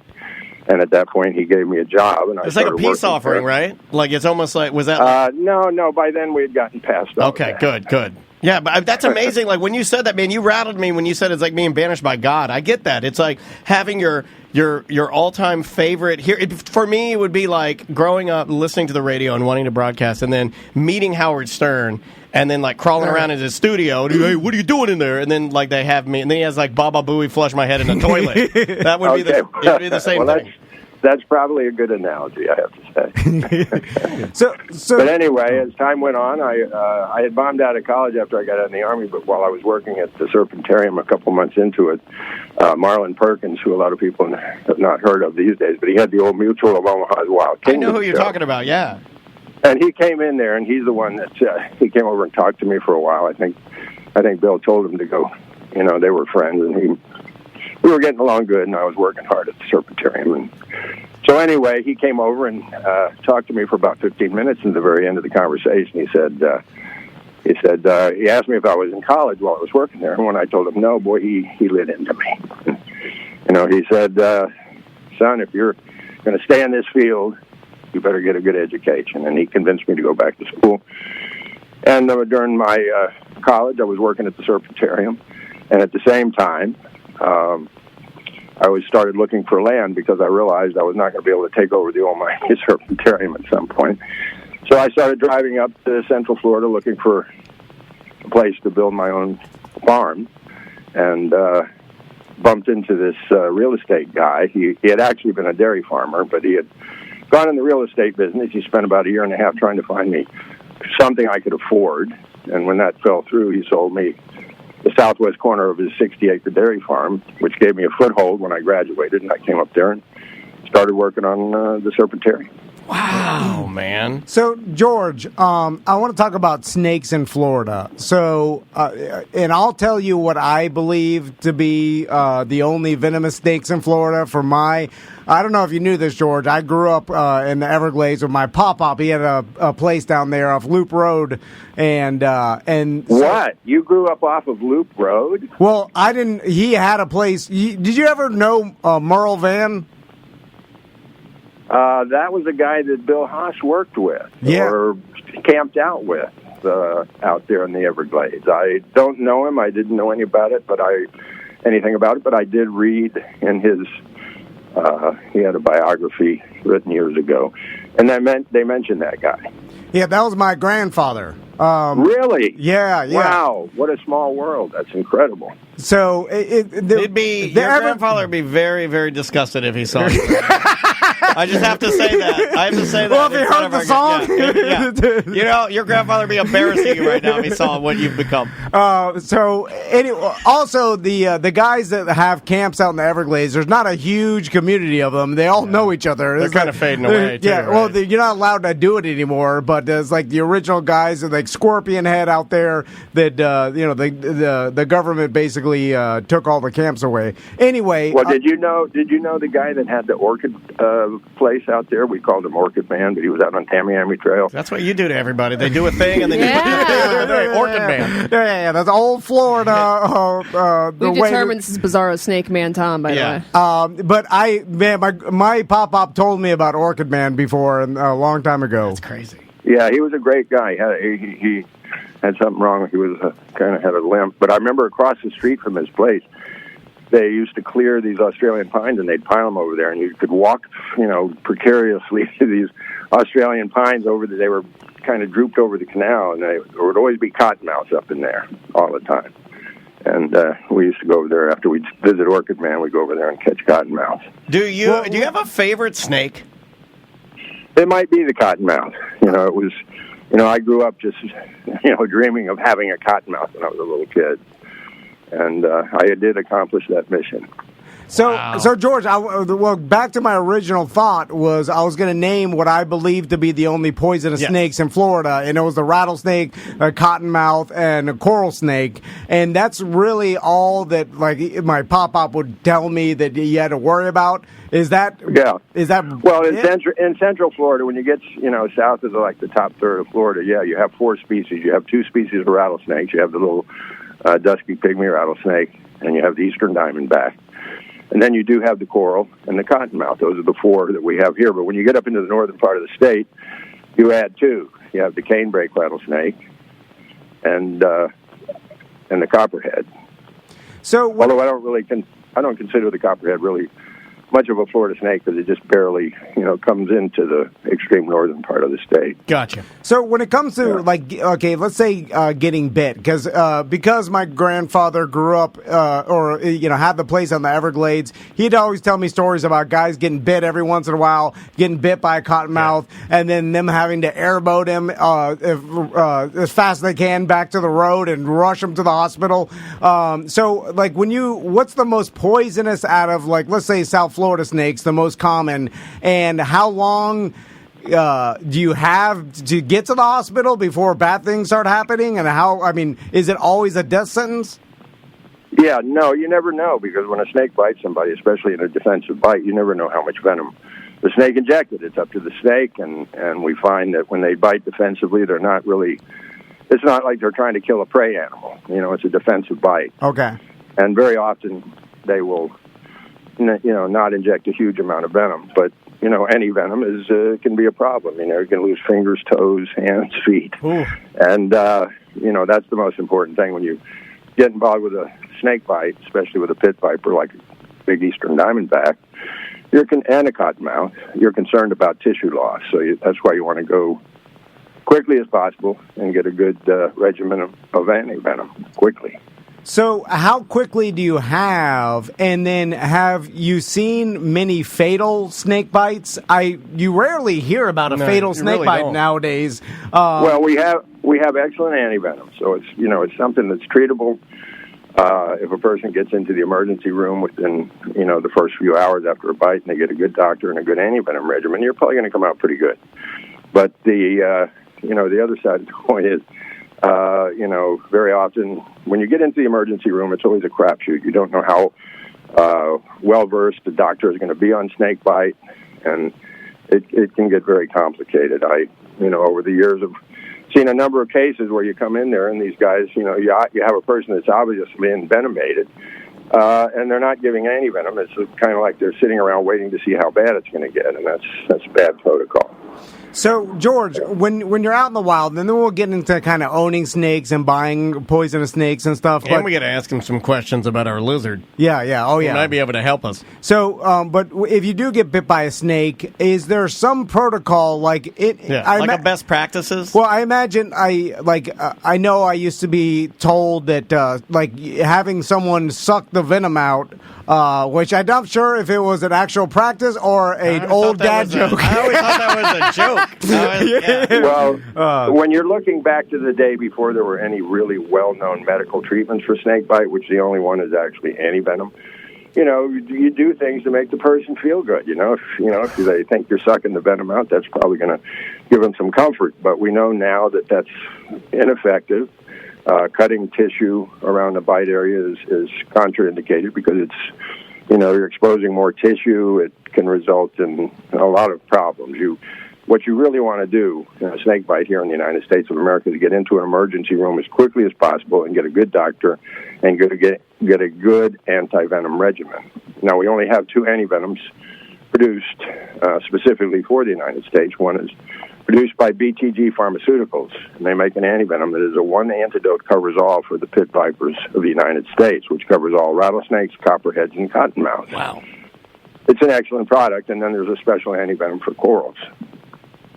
And, we work with 2 other guys. We have our friend Carl Barden. He's up in DeLand. He's got the Reptile Discovery Center.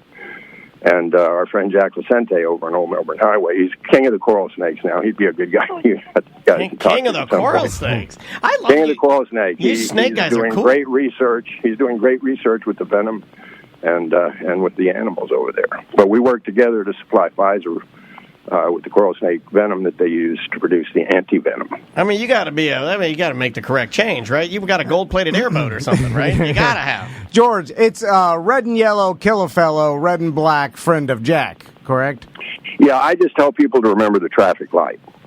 When you see stop and caution together, that's the coral. When the red and yellow bands are together, if they're separated by black, it's the king snake. That's easier than your little rhyme, sir. Your little baby rhyme. Hold on, mine was definitely easier. I like yours is like, ring around the rosy, the snake is coming for you. No. Yeah, I don't. Red and yellow, kill a fellow was mine a little bit easier. People mix it up, though.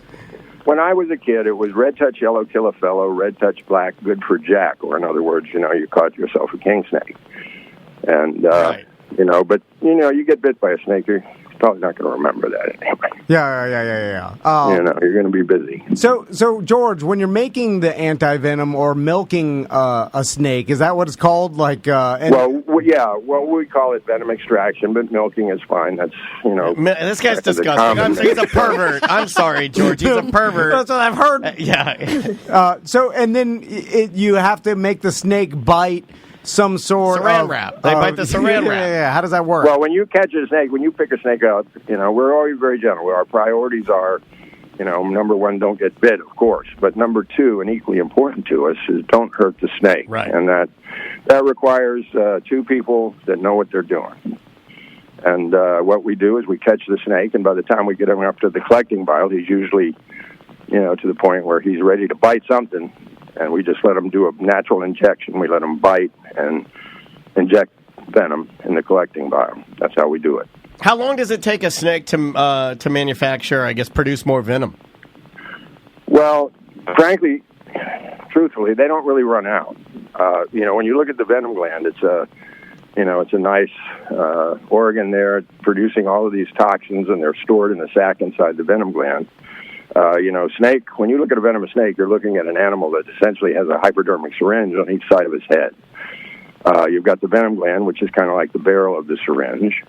And then the plunger, the thing that shoots that venom out of there, consists of these very powerful muscles. They surround the venom gland. And on command of the snake, they have the capacity to just squeeze it like an orange and shoot that venom out of there very quickly. And the real kicker is the venom gland is connected to Mother Nature's hypodermic needle, the fang, which, looks just like a hypodermic needle, really. It's got some curvature to it, but it's hollow, very sharp point on there. And when these proteins get injected into the flesh of an animal by the bite of a venomous snake, they cause rapid and consequential changes. Great for the snake because they can kill their prey quickly, ambush style with very little exposure. Non-venomous snakes don't have that luxury. They have to actually... when they confront an animal that they decide they're going to have for dinner, they have to physically kill that animal, which often comes with a certain amount of risk. You look at a rat, you don't realize what a dangerous animal it is. Sure. But, they got some teeth. And, is it true that venomous snakes have a great advantage? The chat room is asking, to kind of going along with that, if younger snakes have a harder time controlling the amount of venom that they release when they're... I don't think that's true. I don't see how anybody could deduce that. Yeah. Snakes, when they're hatched, all reptiles technically come from eggs, even the ones that are so-called live bearing. It's just that the females retain the eggs until they're ready to hatch immediately. I didn't know that. Out. Yeah, that makes sense. Yeah. But anyway, juvenile snakes, they come fully equipped. One thing we've seen studies now that indicate they don't always come initially with all of the toxins. Sometimes it's months into their development where they start acquiring all of the toxins, start being produced by the venom gland. That's still, we're in our learning stages on a lot of this stuff. That's really cool. It is another Corporate Time with Tom and Dan. I'm Dan. I'm Tom. Samantha, our producer's here. Hello, Sam. Hello. You can watch us and our pet lizard, Luca the Lizard, every single Monday through Friday on Twitch and YouTube. Twitch.tv/Tom and Dan Live, or on YouTube, just search at Tom and Dan Live. All of the videos are up there. They live there. You can go there and check them out. See all of the celebrity guests we have and guests that come into the studio every single day in our own studio here in beautiful Baldwin Park. Yep, and check out Orlando Science Center's Mess Fest this weekend if you want to swing by and check out some cool experiments that they do on location that you can watch that involve a mess. I kind of explain it like it's like Mr. Wizard times a million in a building. And you walk all around and you're doing like all the cool elephant toothpaste. You're doing the liquid interactive nitrogen. too, Yeah, you can see all of that. And to find out more information, go to OrlandoScienceCenter.org or OSC.org. David Jolly's here. How you doing, David? Mama, we made it! I should have done. I didn't even do my thing. David Jolly. And David Jolly's buddy's here. We're going to talk about his wine because we need. I want to find out how easy is it to make a wine. We need to get on. Squishing some grapes in a bucket here. We need to get online like Mr. Wonderful. What's that guy? The guy, he's always like talking about his vineyards, and he's standing there, and he wears that thing around his neck, the sommelier. They wear that little. I don't know. It looks like a. My cousin's a sommelier. Oh yeah, like it looks like a Coke spoon or something. They wear around their neck. What is that? I don't know, but you wear it's fancy. So, Jolly, let's talk about Austin and what happened, because all of a sudden, we were talking about we haven't talked to Jolly and what is he up to, and then Sam was like, I think he's moving to Austin, and because he now got like a residency, I don't know what it's called. Yeah, we didn't know, but I didn't even know you were in Austin. So for those that don't know, David is a local comedian. Well, I mean, soon to be world famous. I'd like to put that energy out there, but we've known you for a while now. Since I started, y'all ain't showed me nothing but love. Y'all my partners. Well, we love you, man. I was at Jolly's very first stand-up. You were at the Smiling Bison. Oh yeah, you were. And I was at one of the I think another one you did. I want to 10 Brewery. Yeah, I was terrible that night. That's all right. I mean, I'm glad to be able to say I saw you when you were terrible, because you're not terrible now. But Jolly's a local comedian, and you went out to Austin, which is for those that don't know, Joe Rogan and a lot of really, really super duper famous comedians have kind of turned Austin into like a comedy paradise. Yeah, it's like a whole new amazing city venue. They have he has a place there called the Mothership that he built out himself. Right? That's like it's dope. I mean, like I just went out there to just do shows. Or? Well, I woke up one day like Cameron Patterson. I call him my nephew. He's a comic as well. He moved out there, and it was a Friday, and I was like, I'm just about to get a plane to come. He was like, man, you ain't coming out here. And Saturday, I was in Austin. Then Sunday, they call it an open mic, but it's an audition. And I passed with the 3 minutes at first. And then the guy said, hey, can you come back next Sunday? And I was like, yes, I can. So I flew back. I had a headlining show in New Smyrna. Then I went back like 2 Sundays ago. And then that's when he was like, hey, you're a regular now. Like, so when you move out here, I'll get you on as many shows that's paid shows. And I was just sitting there thinking, like, you really work at the Mothership now? Because of the set. He's a booker. His name's Adam Ing. Oh, you got to get his name right. Yeah, my bad. Yeah, you got to scrap that. I'll cut that out. Ings is Ings. Adam Ings. We'll cut all this out. It's Adam. We love Adam. Adam, yeah. So, basically, you audition to start doing regular, to become, because see, the comedy over there is different in like the Orlando Improv. It's more of like a comedy store type. If you're a regular, you could come in, like you might have like 10 shows a week. So you're on like, because they got 2 rooms. It's the fat man and it's the little boy. And both of them named 7 nights. Named after atomic bombs. But both of them, both of them have 2 shows a night, and most of them are like showcase form. But they still pay you a lot of money.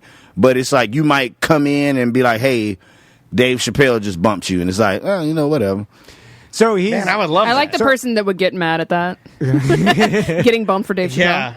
Well, I guess I'm gonna follow him. I don't care. Adam Egget. Is that Egget. Yeah. That's my partner. That's your partner. That's my partner. Shout out to Adam. So what? So this was all just happenstance, where it was your nephew was like, "Hey, I'm out here now." You're like, "I'm gonna come visit you." He's doing his thing over there, though. Okay. Well, it's like you took a chance, though. I mean, a weird way, right? You were sitting there, you had nothing going on. How much is a ticket to Austin? It probably was like $100 and something. Yeah. But if you buy it in advance, like I seen one for like $50. Yeah. And I always fly Spirit, and if you go down there, they give you like half off.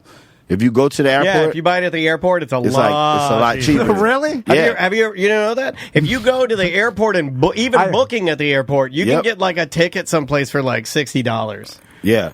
But there's no way to know unless you go down there physically. Correct. Yeah. Why do they do it like that?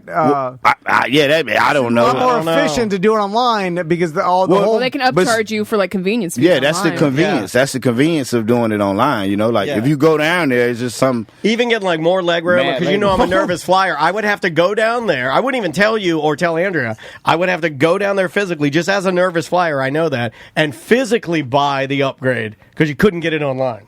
But I was so nervous, I would have to do it. I don't have to do that now, but I did. You still nervous? You still get nervous? Not as bad. It's not as bad. So, I used to get. Oh man, I used to get like I was going to cry. So Jolly, I think I did cry. So you're going to move out to Austin and then just like work at the comedy club or get as many gigs as possible there. Well, the thing about it is, like, I got like 5 shows this weekend. You know, because it's other clubs. Like, you got Sunset Room, you got Cap City Comedy Club, you got the Vulcan. So it's like all of this is going on, like, it's 40, 50 clubs. Some of them got open mics some nights. Some of them got some really good shows. And people are going to the shows and paying, like, $25.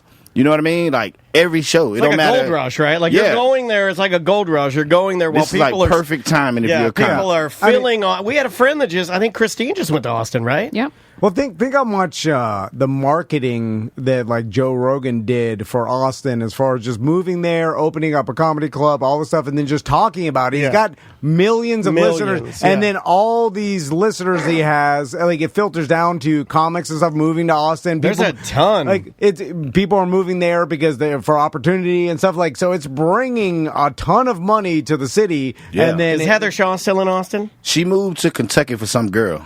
Okay. Really? Yeah. She's in Kentucky now. Huh? Yeah, she's in Kentucky. But I mean, like, sometimes you got to move to Kentucky for a woman. But her platform, that's a country song. She My still God, travels though because Sure, her platform. You know what I mean? Big. She's big. But yeah, like Austin. I know she went there. Tim Dillon, he's in Austin, right? Tim Dillon.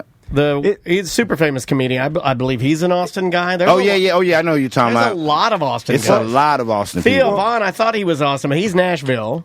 He live in L.A., but I think he's from Louisiana. Yeah, he's from Louisiana, but I think he's based out of Nashville. Oh, now. okay. Jolly, the reason why Segura's there. EJ, thank you, EJ. I wanted to talk to you about this is because it is a testament to just getting your foot in the door somewhere or being around people in an industry you want to be around. I like that he bought that ticket.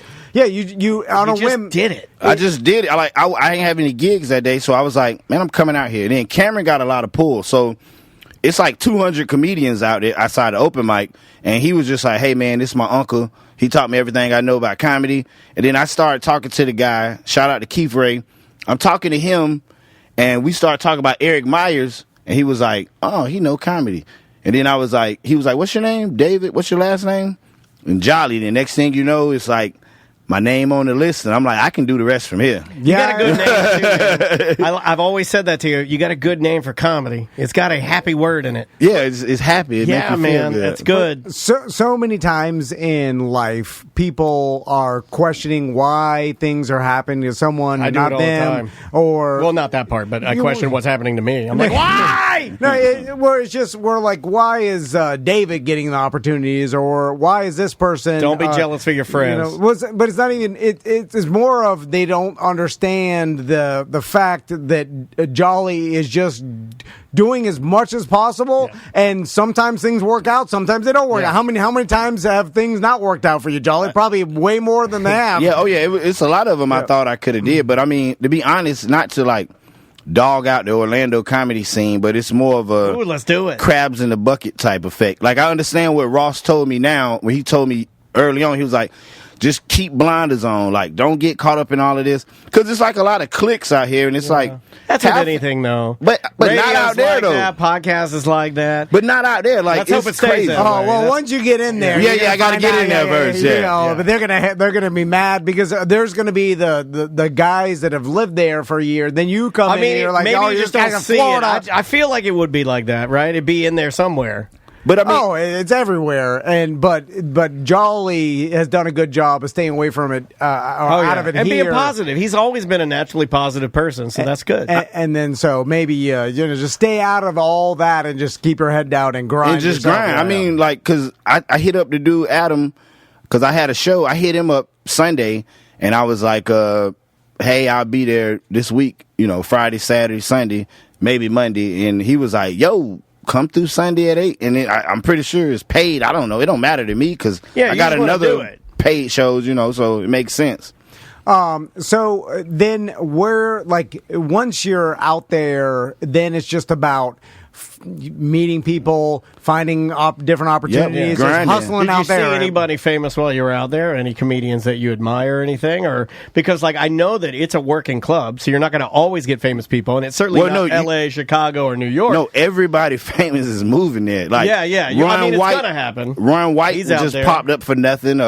It's a comedian lady. Roseanne there. Yep. She brought Ron White up. Miss Pat, I don't know if you're familiar with her. Yeah, we interviewed her. She's great. She just popped in. Like you just, it's crazy because you're like, I'm about to get on this show. You still gonna do your time, but I just followed Dave Chappelle or Miss Pat, and I held my own, Yeah.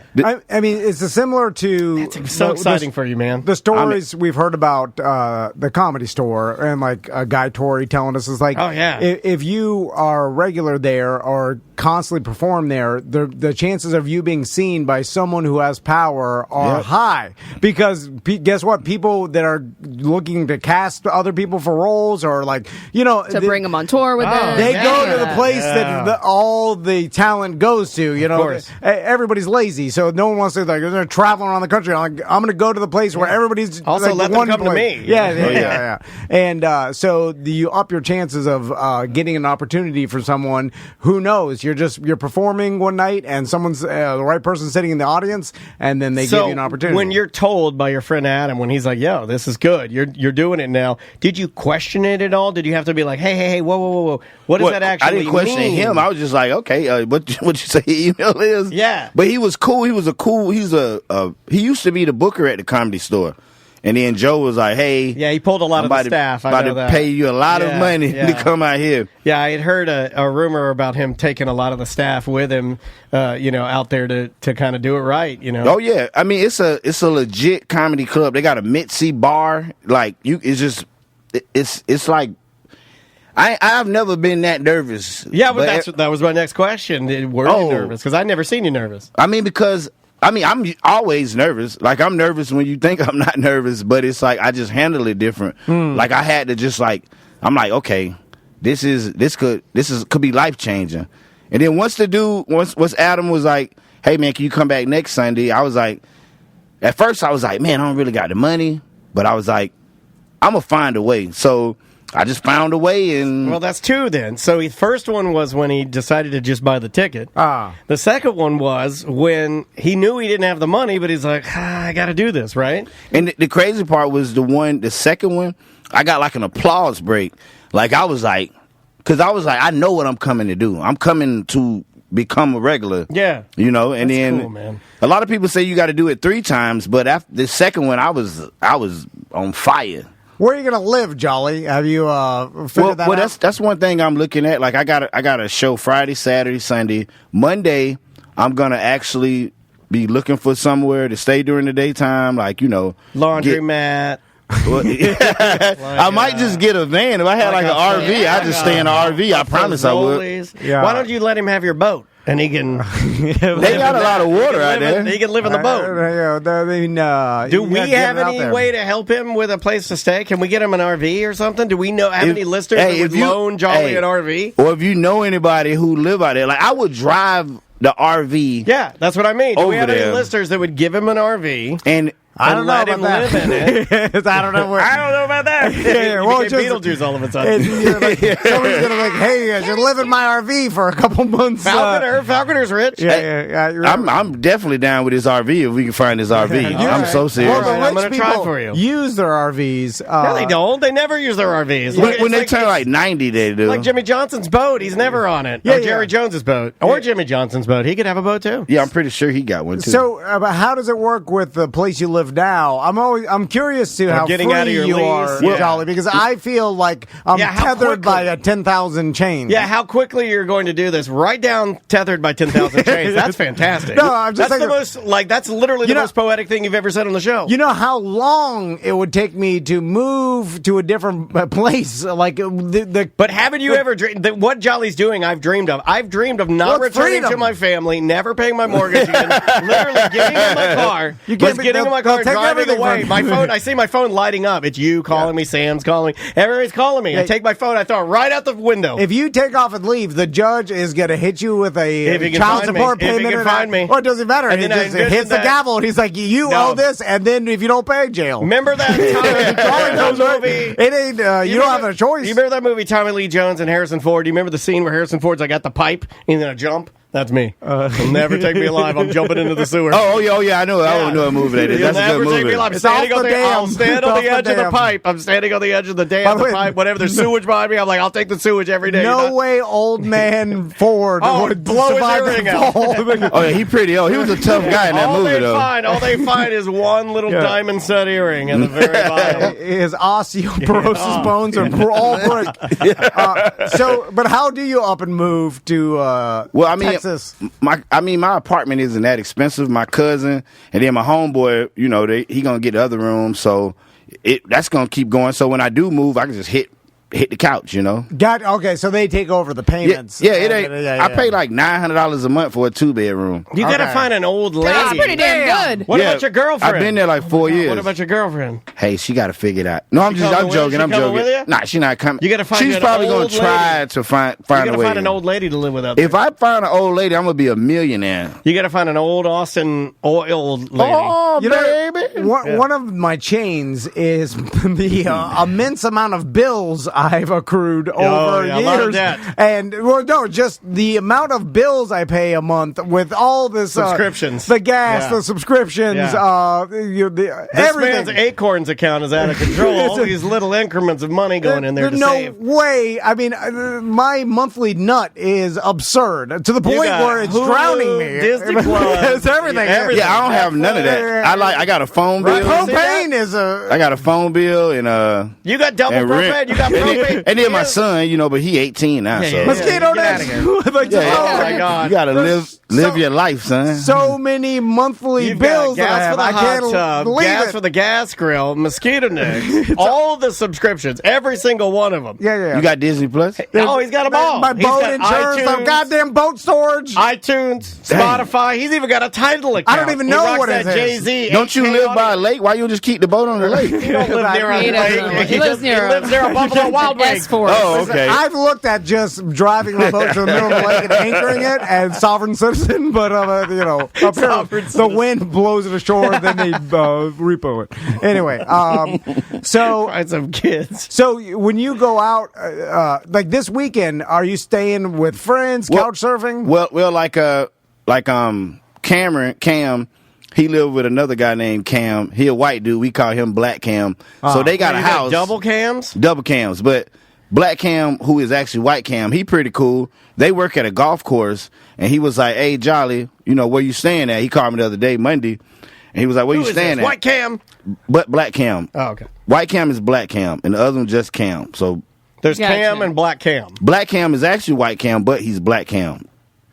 Yes, I got it. Can you get in good with Rogan? Yeah, you gotta get a red Rogan. Listen. Because that's where you need. Like once you're friends with him, you're rich. Yeah, you get in there and you're like, Mama, we make we're screaming. He's become the Adam Sandler of podcasts. Yeah, and the fact that all his friends are rich just because It's a guy named David Lucas. That's a comic that I know David Lucas. Yeah, he rode with him and like. He just wrote any club, he get paid for it, of course, but he can just go in a club and say, "Hey, let me get." He's 10 like a bigger minutes. black guy, right? Yeah. He cool though. I met him. I met him the first time. Nice. Yeah, buddy was real cool. You got to get on Rogan, and then Rogan's like, Jamie, Google "Mama, we made it," and then he Googles it. Man, that's got you up there, and he's looking at you. Then he starts talking about testosterone. Then you're in an ice bath. Then you're red black. Can we? Are you gonna start doing ice baths? Yeah, are you gonna start doing it? Because you ever? No, seen I'm not doing that. You ever seen how Red Rogan? We call him Red Rogan. Red Rogan. Oh yeah, he do them ice baths. Because he's so red. He has to. The ice baths to make him less red. What if you start turning red and you go red black? Okay, you need. Okay, well, right? I know what Rogan likes. He likes mushrooms. Okay, you need. I like mushrooms. You got to microdose mushrooms. You got to go red black. You got to start tanning. Testosterone. And you got to get more muscly. You got to get tattoos all over your body. You got to get a Japanese. I've been doing push-ups in the morning. Like every morning, I walk and I do like 200 push-ups. So yeah, but you need the testosterone. So get the juice. And you got to get the big vascular penis arms, and you got to have a Japanese diaper tattoo, and you got to start doing jujitsu. So start doing karate. You got to start doing karate. It's karate. Karate and jujitsu. You got to do the jujitsu. Jujitsu is when you like grab people and and then whenever you have a problem, you have to say things like, "Ain't nothing rolling around with a guy on the mat can't solve." You got to say stuff like that all the time. Those guys think jujitsu can solve anything. Yeah, my marriage is falling apart. Go roll around, brother. Roll me around. Roll around with her. I'm rolling around, man. I figured out my marriage, brother. I wonder how I'm going to get a lot of hate mail. Give her a good body slam. How many times a guy like Rogan, because you reach a certain status where now everybody, I mean, like you have the ability to make someone rich. You're a kingmaker, yeah. Yeah, like because your platform has so many followers, or you reach a certain status that just being around you could be successful. Like you get to that point. So I wonder how many people he deals with that just have changed. Excuse me, Red Rogan. Just started doing like the same things he talks about on a show, just in hopes that talk to me. I like mushrooms. No, but look, I mean, like there are some things that are following along. I mean, he's a healthy guy, right? And a lot of other guys that have moved to Austin have I'm about to go vegan. Healthy guys. I mean, like look at Tom Segura. He moved to Austin. So he lived in Austin too. And he's a workout guy now. And it's like you can't. He looked good though. He looks great. He looked a lot better than he did. Oh my God, he look like he's ripped now. He looks amazing. I want to do Bert Kreischer about it too. Nah, he does not look great. Yeah, he didn't. Yeah, he looked horrible. He didn't go. No, he looks terrible. No, he looks terrible. I love Bert. He looks fine. He looks like a dad. He looks like a dad. Yeah. He didn't go the workout route. If you hear this, Bert, I love you. He didn't get to hear it. Talk to. He might. You never know. Don't say that. No, too big. Positive vibes. What did Bert make in that last arena tour? 20 mil? Yeah. Like it is. AJ Wilkinson, who used to, he got like he has I want to say it's Parkinson's or something. But he used to be a Army vet. He's from Gainesville. He was on Bert Kreischer tour. Like, it was crazy. He played like an arena. Yeah. Now he blowing up. AJ Wilkinson, he blowing up right now. Well, that's another one. I mean, if you're around Bert Kreischer, like that's how you seem like a good guy, though, man. You could, he takes you on tour, and you're doing arenas, and not only are you making money, but the exposure of that is like football stadiums. We keep hoping that one of you guys that passes through here will make us king. But it's just not happening. You guys are like not doing good enough. Slow. You're not doing I'm coming back. God damn, you guys are taking forever with your comedy. Like, first of all, Akeem, come on, Akeem, get going. Akeem big, though. Heather Shaw, get going. Come on, you got to make us like Preacher Lawson. Come on, mention us, man. Yeah. No, I'm loyal to us. What are you doing? He'll act like he doesn't know us as soon as he gets to the next level. Who, me? No, Akeem. Oh, y'all better say I ain't going to do that. Akeem is headlining the Improv on June 1st. I already got him. I alady reached out. Yeah, well, no response? No, we're going to get him on. Yeah, getting him on. As soon as he gets to the Rogan level, it was so even hard to get Not me. I'm going to come in here the same way You think Except for I'm gonna have all white teeth. I'm serious. I'm gonna have like big veneers. The big. Yeah. Are you gonna get the gold? No, I'm getting big. Gold. I want gold. So get a whole gold grill and be like, wait, give me your gold. If you get new, give me your gold. I'll melt them and put them on mine. I don't know how it works. I don't know. I want the fangs, and then I want diamonds on them. For sure. The problem We're is talk about the wine too, Tom. I know. Yeah, I don't want to run out of time. Welcome to A Corporate Time with Tom and Dan. I'm Tom. I am Dan. Samantha, our producer's here. Hello, Sam. Hello. To continue with our Fringe guests. And again, Fringe starts next week, and it goes on for 2 weeks. You can go to orlandofringe.org to get your button that allows you to know all shows. You got to get the button first, and our next guest, $12 at the door, gets you in. It's at the Lou Gardens location. Yeah. Now, I live next to Lou Gardens. I'm a fan. Yeah. I'm a massive fan of Lou Gardens. Where in Lou Gardens is it, Sandy? It's inside the main building in the classroom that's called the Palm Room. Okay, I know exactly what you're talking about. But with us from the show, Bugged Lady Squishing the Patriarchy. Yeah. Sandy Lynn is here. It is Sandy Lynn. How you doing, Sandy? I'm good. How are you? Good. So tell us about the show. And now I know you brought some, there's a tarantula in front of me. I feel like we've finally become what I've always wanted to be as a young boy. Okay, you ready? Yeah. Right now, we are Johnny Carson. Yeah. I've always wanted more animal guests. They don't do them right now. They don't do them right now, though. They don't. They're all too wacky. And then you got stupid Jimmy Fallon laughing at everything. No, it had to be organic. You can't really laugh at the tarantula on your nose. It has to be organic. You can't just start laughing at everything and then expect us to laugh. We know you're faking, Jimmy Fallon. So, Sandy, tell us about the show and how'd you get involved with Fringe? Okay, well, I have been known as the Bug Lady for many years when I do programs for children because I have a whole bunch of bugs that I love to talk about. That's awesome. And so then one day I thought my old life way long ago was in theater, and I thought, you know what, why don't I come back to that and put something together and put the bugs in a show? So I did. But I did. Isn't it fascinating how many theater people that we interview during these weeks that we get to interview Fringe performers that were theater people, but then went on to do something else fantastic. But then that bug of theater, pun intended, is still in there, right? And then they come back. Because Tim was like that.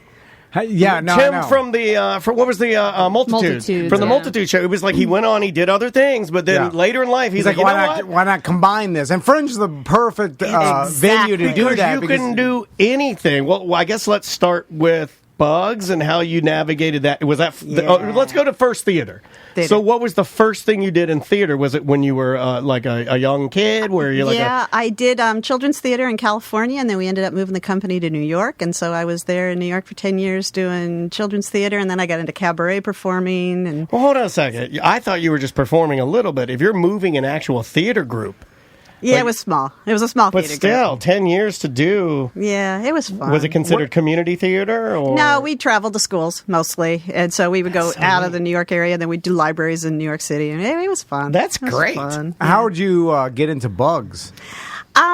That's another interesting story. So when I was being an actress, but really a waitress, I thought, I got to do something else with my life. So I went back to school and I got a degree in environmental sciences, and I started working at zoos. So I worked at a zoo for a long, long time. Like, I don't even want to tell you how many years. And so then that's where I kind of narrowed down what I was really interested in, and it ended up being bugs. Fringe people have the most interesting lives of almost any of the people we interview, because I feel like the vast majority of them, not all, because we're here, but are smart. Now, what kind of bugs? Because there's a lot of them. There's a lot. Right. So really it's invertebrates, because everything I brought today is an invertebrate, but it's not a bug, because it has how many legs? A bug 8. or a good. A vertebrate. Everything I brought has 8 legs. He does know bugs. They're not bugs. Arachnids. Yeah. So anyway, so I have a collection of different kinds of insects and arachnids and millipedes. And did you get a flashback of a child screaming at you in a classroom? Because that's what that felt like. It did, right? 8! Yeah, there was some trauma there, right? Well, I just looked at the spider. I know. I saw you counting them. Yeah. He can do numbers. That guy's on numbers. He's crunching them hard. I'm like, if there's 4 legs, there's got to be 8. So, and then let's get into your favorite bugs, and then the show, and how'd you weave bugs into the show? Right.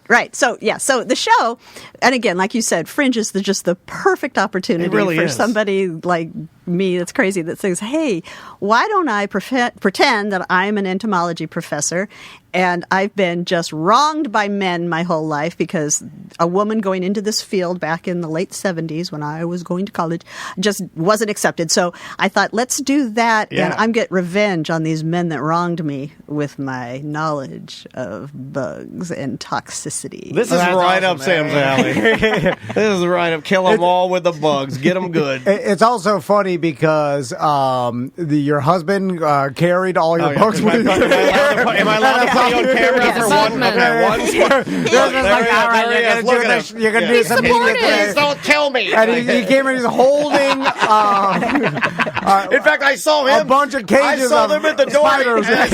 He's holding all of them. Yeah. I got them. It's like holding bags for my wife at the mall. She wanders around. Yeah, but he's a good guy. He's also my producer. He's a fabulous producer. Awesome, if anybody needs someone to produce their Fringe show, I've got somebody you could hire. But he's not the patriarchy I want to squish.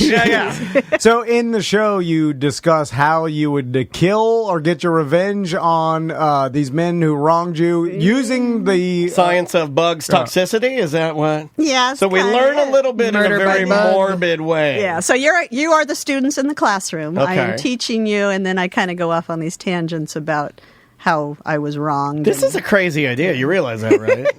I like it. That's super creative, man. Sandy, well done. Let me tell you about what I know about bugs. This is what he likes to do. I don't know if you're familiar with our show, but we invite experts in, and we tell them what we know, and then they look at us like, man, I'm wasting my life here.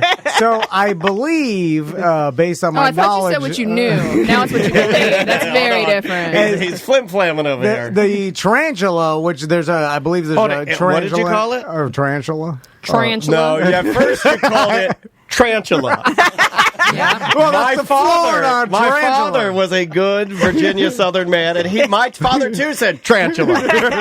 Tarantula. Okay, well, the tarantula, as far as I know, is not that poisonous because its actual bite is a smaller fang, so it's harder to pierce through human skin. And then that's what I've always heard. Even if it does, I don't believe it's high. But we may not know that we may be wrong. I believe the most poisonous arachnid is the Australian tunnel spider. Okay, I do have to stop you right there. Please do.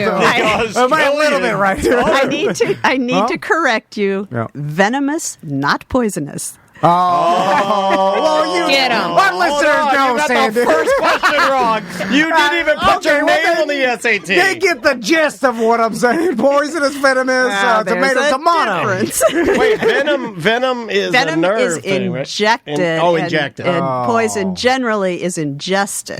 Oh, okay. Tomato. The poison's inside. Ingested. I say injected. Was I right about the spiders? Yeah, I think so, yeah. All right. But I need to also point out, you'll see that this spider here is covered with hairs. Now, that's its first form of defense, not the venom. It's my wife's first form of defense, too. I'm sorry. Come on, why did you say that? It can fling those hairs, and if they get under your skin, it's causes quite a rash. It can sling hair? Oh, I didn't know that. It doesn't throw it. It takes its back leg and it kicks it off. And if it gets under your skin, it can be really irritating. It can, make a big rash. That's terrifying. But they aim for the eyes of predators sometimes. Oh my God. And if it scratches the cornea, it could lead to blindness. Oh my God! I can only imagine my wife throwing her pubes in my eyes to run away from me. It's just got scary. Are they venomous?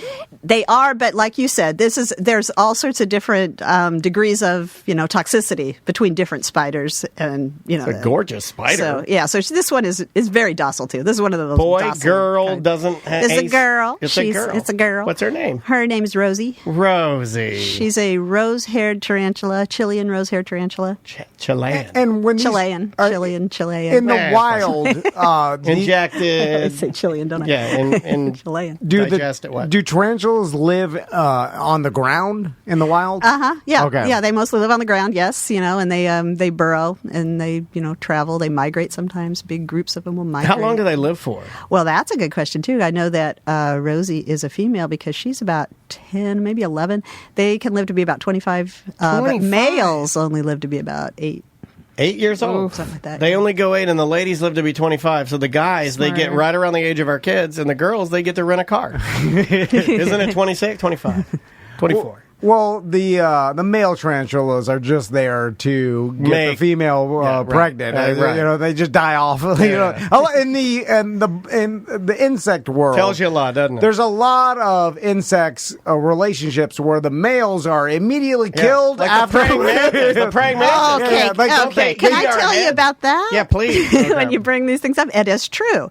Now, a female praying mantis will often, not always, but often kill the male right after they breed because she needs those proteins in his body to develop the eggs. But what you never hear, right after she lays her big egg case, she dies.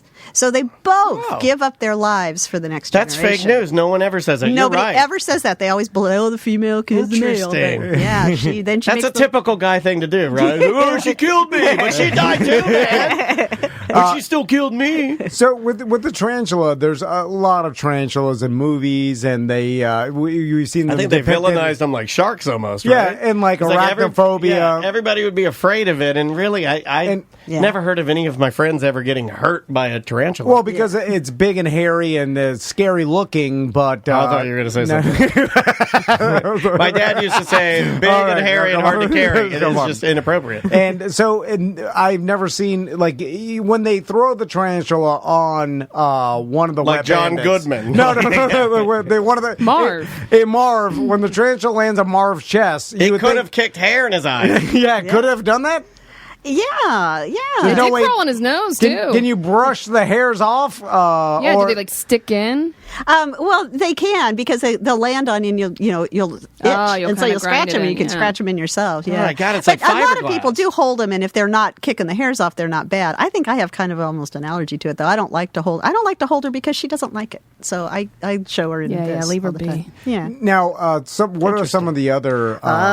okay. Are they all spiders? Or they're all arachnids, but they're not all spiders. What else has 8 legs? Oh, God, I'm talking to a group of kids. What else has 8 legs? I mean, you are. It's fine. I was trying if you need an adult or if anyone needs to potty, please raise your hand and Samantha will escort you to the bathroom. I was trying to help my son with his, he's got assessment test this week or whatever, and they had the practice test, and... that right there's a tarantula. I was reading the question, I was like, I'm sorry, son, I got to... At this point in life, you're on your own because your questions You're a man now. Too hard for me to answer. Whoa. The chat room is screaming scorpion. Okay, we do have a scorpion. Oh, man. The chat room's smarter than us. The scorpion is... Yeah, so this is an actual scorpion. Oh, good. I sent my wonderful producer husband, Alan, out to get my black light, which I left in the other room. Okay. Because this is the coolest thing. Okay, so this is an Asian scorpion. Okay, it is a true scorpion. It does let me have... put him on the camera so people can see. Yeah, camera's in front. There he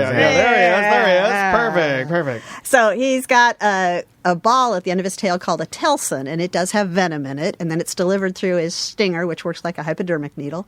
They don't always use their venom, though. See, speaking of venom, a lot of animals don't want to use it because they have to kind of then manufacture it again in their body.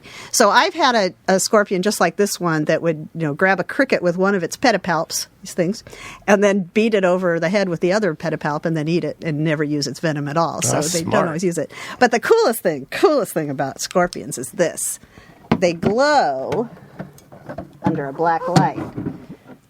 They have the same reaction as what does. Our AirTND? The AirTND sheets? Yeah. We'll just These pull it sheets have been pre-scorpion. Yeah, maybe we should just say Scorpion marks. there's just a bunch of scorpions used to be. I think it's better. Now, why does the scorpion glow under the black light? So there's a protein in its exoskeleton that causes it, but why it evolved, no one's really quite sure. There's just some theories about it.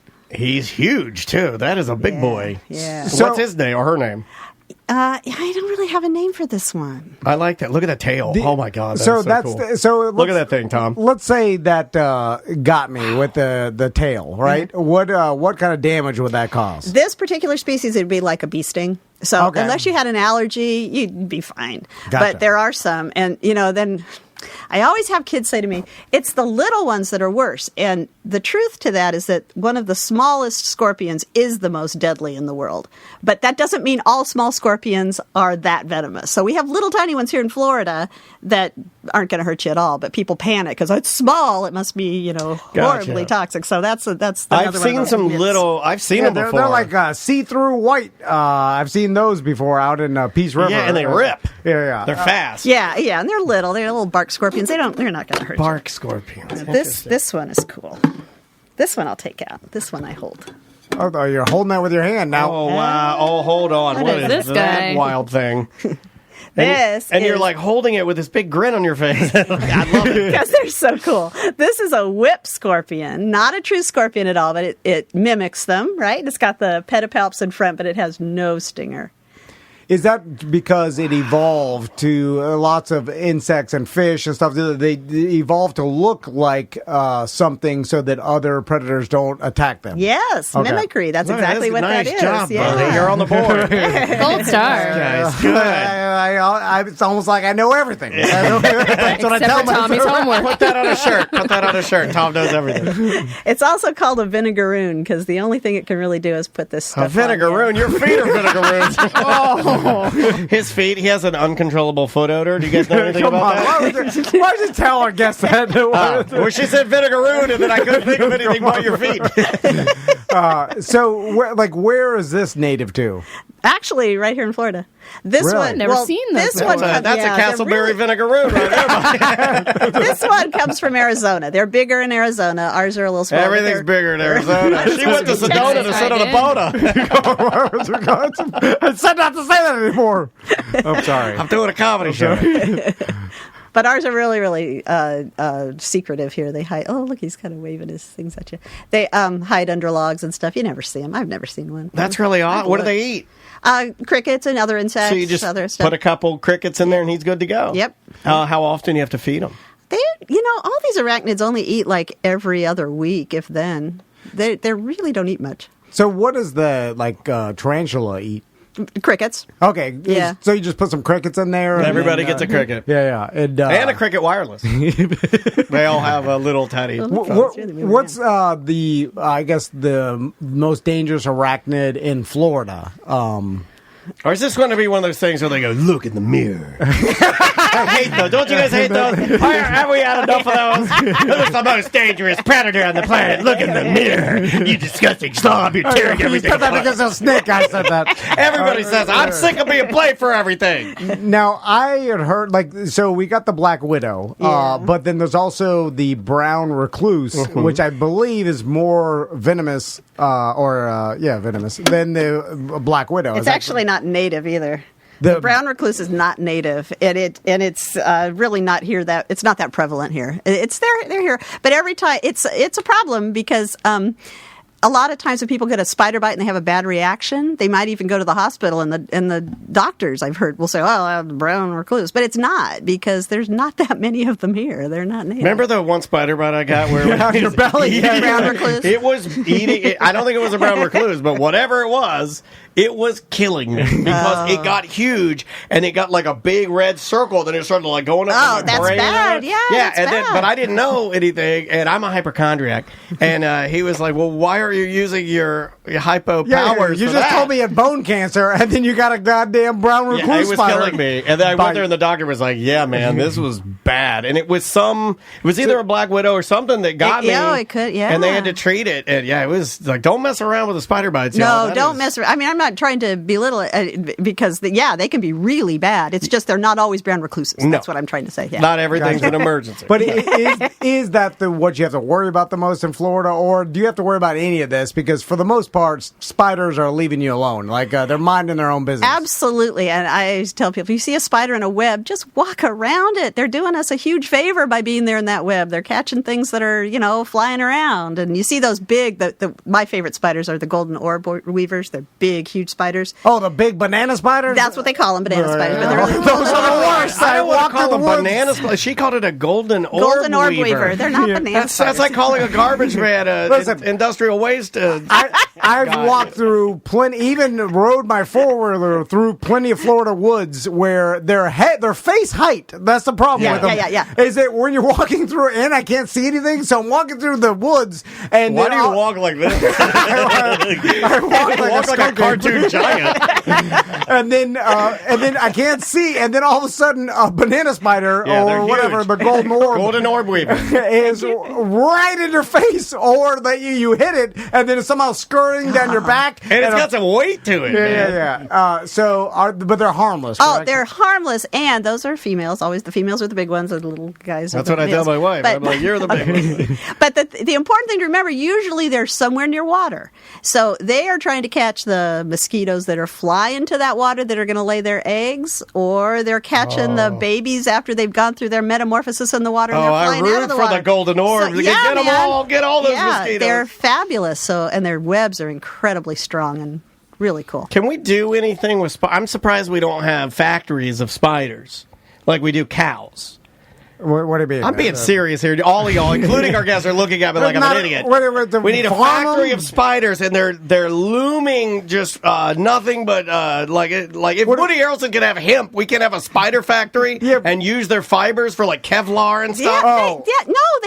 That's funny you'd say that, because they do. They have been doing some studies on that. Who's the scientist now? I was going to say that's the dumbest thing I've ever heard. No, it's true though. They say some of the golden orb weavers things are as strong as Kevlar. Yeah. Not particularly the species we have here, but they use them for fishing nets in I forget where. Look at that, Mr. Fisherman. Fishing net, spiderweb fishing net. What about Man, that's really sustainable if you're using a spiderweb fishing net. You are Mr. Echo. When I was a young boy growing up in Miami, there was these I'm not sure, there's fuzzy caterpillars that had the orange ones. They had hairs all over the body. A mohawk. That thing had a mohawk, and it had little black things sticking, and an orange mohawk, and I always looked at a little punk rock caterpillar. You like the name? They're the puss moths. Okay, really bad, yeah. Puss moths. And never known that. I would touch them, or they, I try to. They sting you, don't you? Oh yeah, they give me good. Horrible. Those are probably one of the worst. Yeah, there's a couple of different hairy caterpillars that are really bad. And now we can yell because we know where they are. God damn puss moth! There's others too. And what's the biggest caterpillar we have here in Florida? Because I've seen the Amazon rainforest caterpillars that they'll bring. God, don't know. It looks like it looks like a Bahama Mama at 7-Eleven. That thing is like a big hot dog. Yeah. Probably some of the moth caterpillars, some of the ones that go underground to pupate. They're pretty big. I don't know. Okay, but not like those gigantic. We don't have them like mamas that. No, I gotta go to the rainforest. Okay, yeah. Rainforest has got it all. So, what's the if we're gonna go cost? What's the most valuable arachnid that's a great question, or spider or scorpion that you have? Well, how much does the average tarantula cost? So, I have a permit to have everything that I have, even though some of them you can get without a permit, but Florida is pretty strict about all that. Yeah, and aren't they tightening things up again? Yeah, they are. I've been hearing a lot of rumbling since we've been talking about lizards and spiders and stuff. Yeah. I've been hearing a lot of FWC chitter-chatter, and people are like, I'm hearing that Florida's going to get a little tighter on pets. Yeah, especially all the stuff that's down in the Everglades reproducing. Yeah. So, but what I get them from people that breed that is approved. People to buy them from. You know what I mean? Right. So they're not that expensive, really. I mean, okay, it's the shipping though. You buy a spider for maybe $70, and shipping is $120. That's where it gets expensive. And then it's just a guy in a tercel, right? Hand delivers it overnight. So, Sandy, let's end with this because it's kind of based on what the show's about. So let's say, and again, Lou Gardens. I'm sure you could. That's an easy venue to find. That's big. From the 18th to 28th, $12 will get you in. It's Bugged Lady, Sandy Lynn. Make sure that you go to OrlandoFringe.org. It's a little slow, so give it a little second to get you through there to get your tickets. But get a button first. The age range is 13 plus. Yeah, so this it's for is everybody. Yeah, it's for kids too as well. I mean, well, yeah. I'm also going to be. I'm going to be at Kids Fringe on the 20th with my bugs and a wheel. And this guy here is going to be in a scorpion costume. So Scorpion Alan.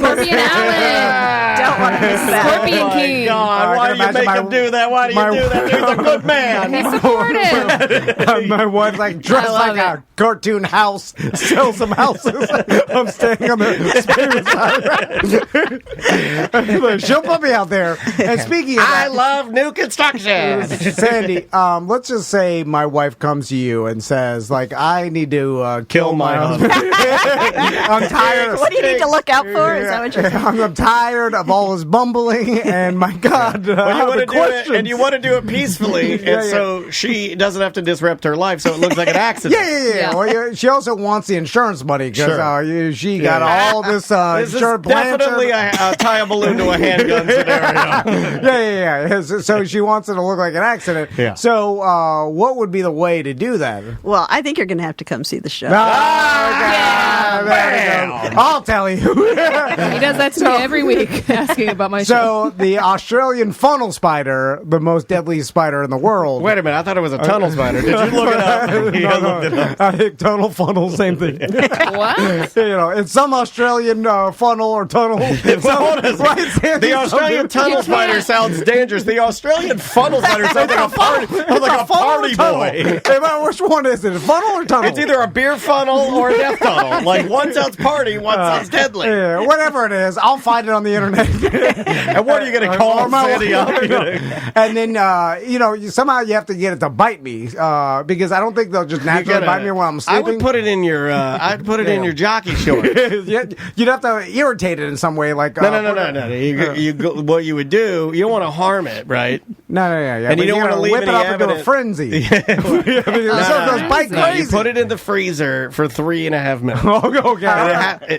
For 3.5 minutes. Yeah. And it'll calm it down a little bit. It'll calm its central nervous system. Okay. And then you take it and you put it in the very bottom of your bikini briefs. All right. So when you take your shower and you get done for the morning and you go to slide them on, it's right down there. And then you're like, what? And then it wakes it up. Yeah, then it wakes it up. The intense body heat from you warms the spider. It activates it. Yeah. And then it goes bite crazy on you. Yeah. And then I'm going to the hospital. Then you're frozen. You're frozen in like neuropathy. Yeah. I'm at Florida hospital. They're like, I don't know what's going on. Like, we don't ever get this. They don't God, there's an Australian funnel spider in his underpants. No, because I don't bother to take it when they're like, what'd you get bit by? I have no idea. And then they treat me wrong dead. That's how happen. They don't know. You have to. Well, that's great. That's what she wants. And your wife says it was just an act of nature. Yeah, exactly. Sandy, thanks so much for coming by. Oh, thank you. We appreciate it. Go get your tickets. Buy those. Get your button first, though. Got to have a button before you get your tickets.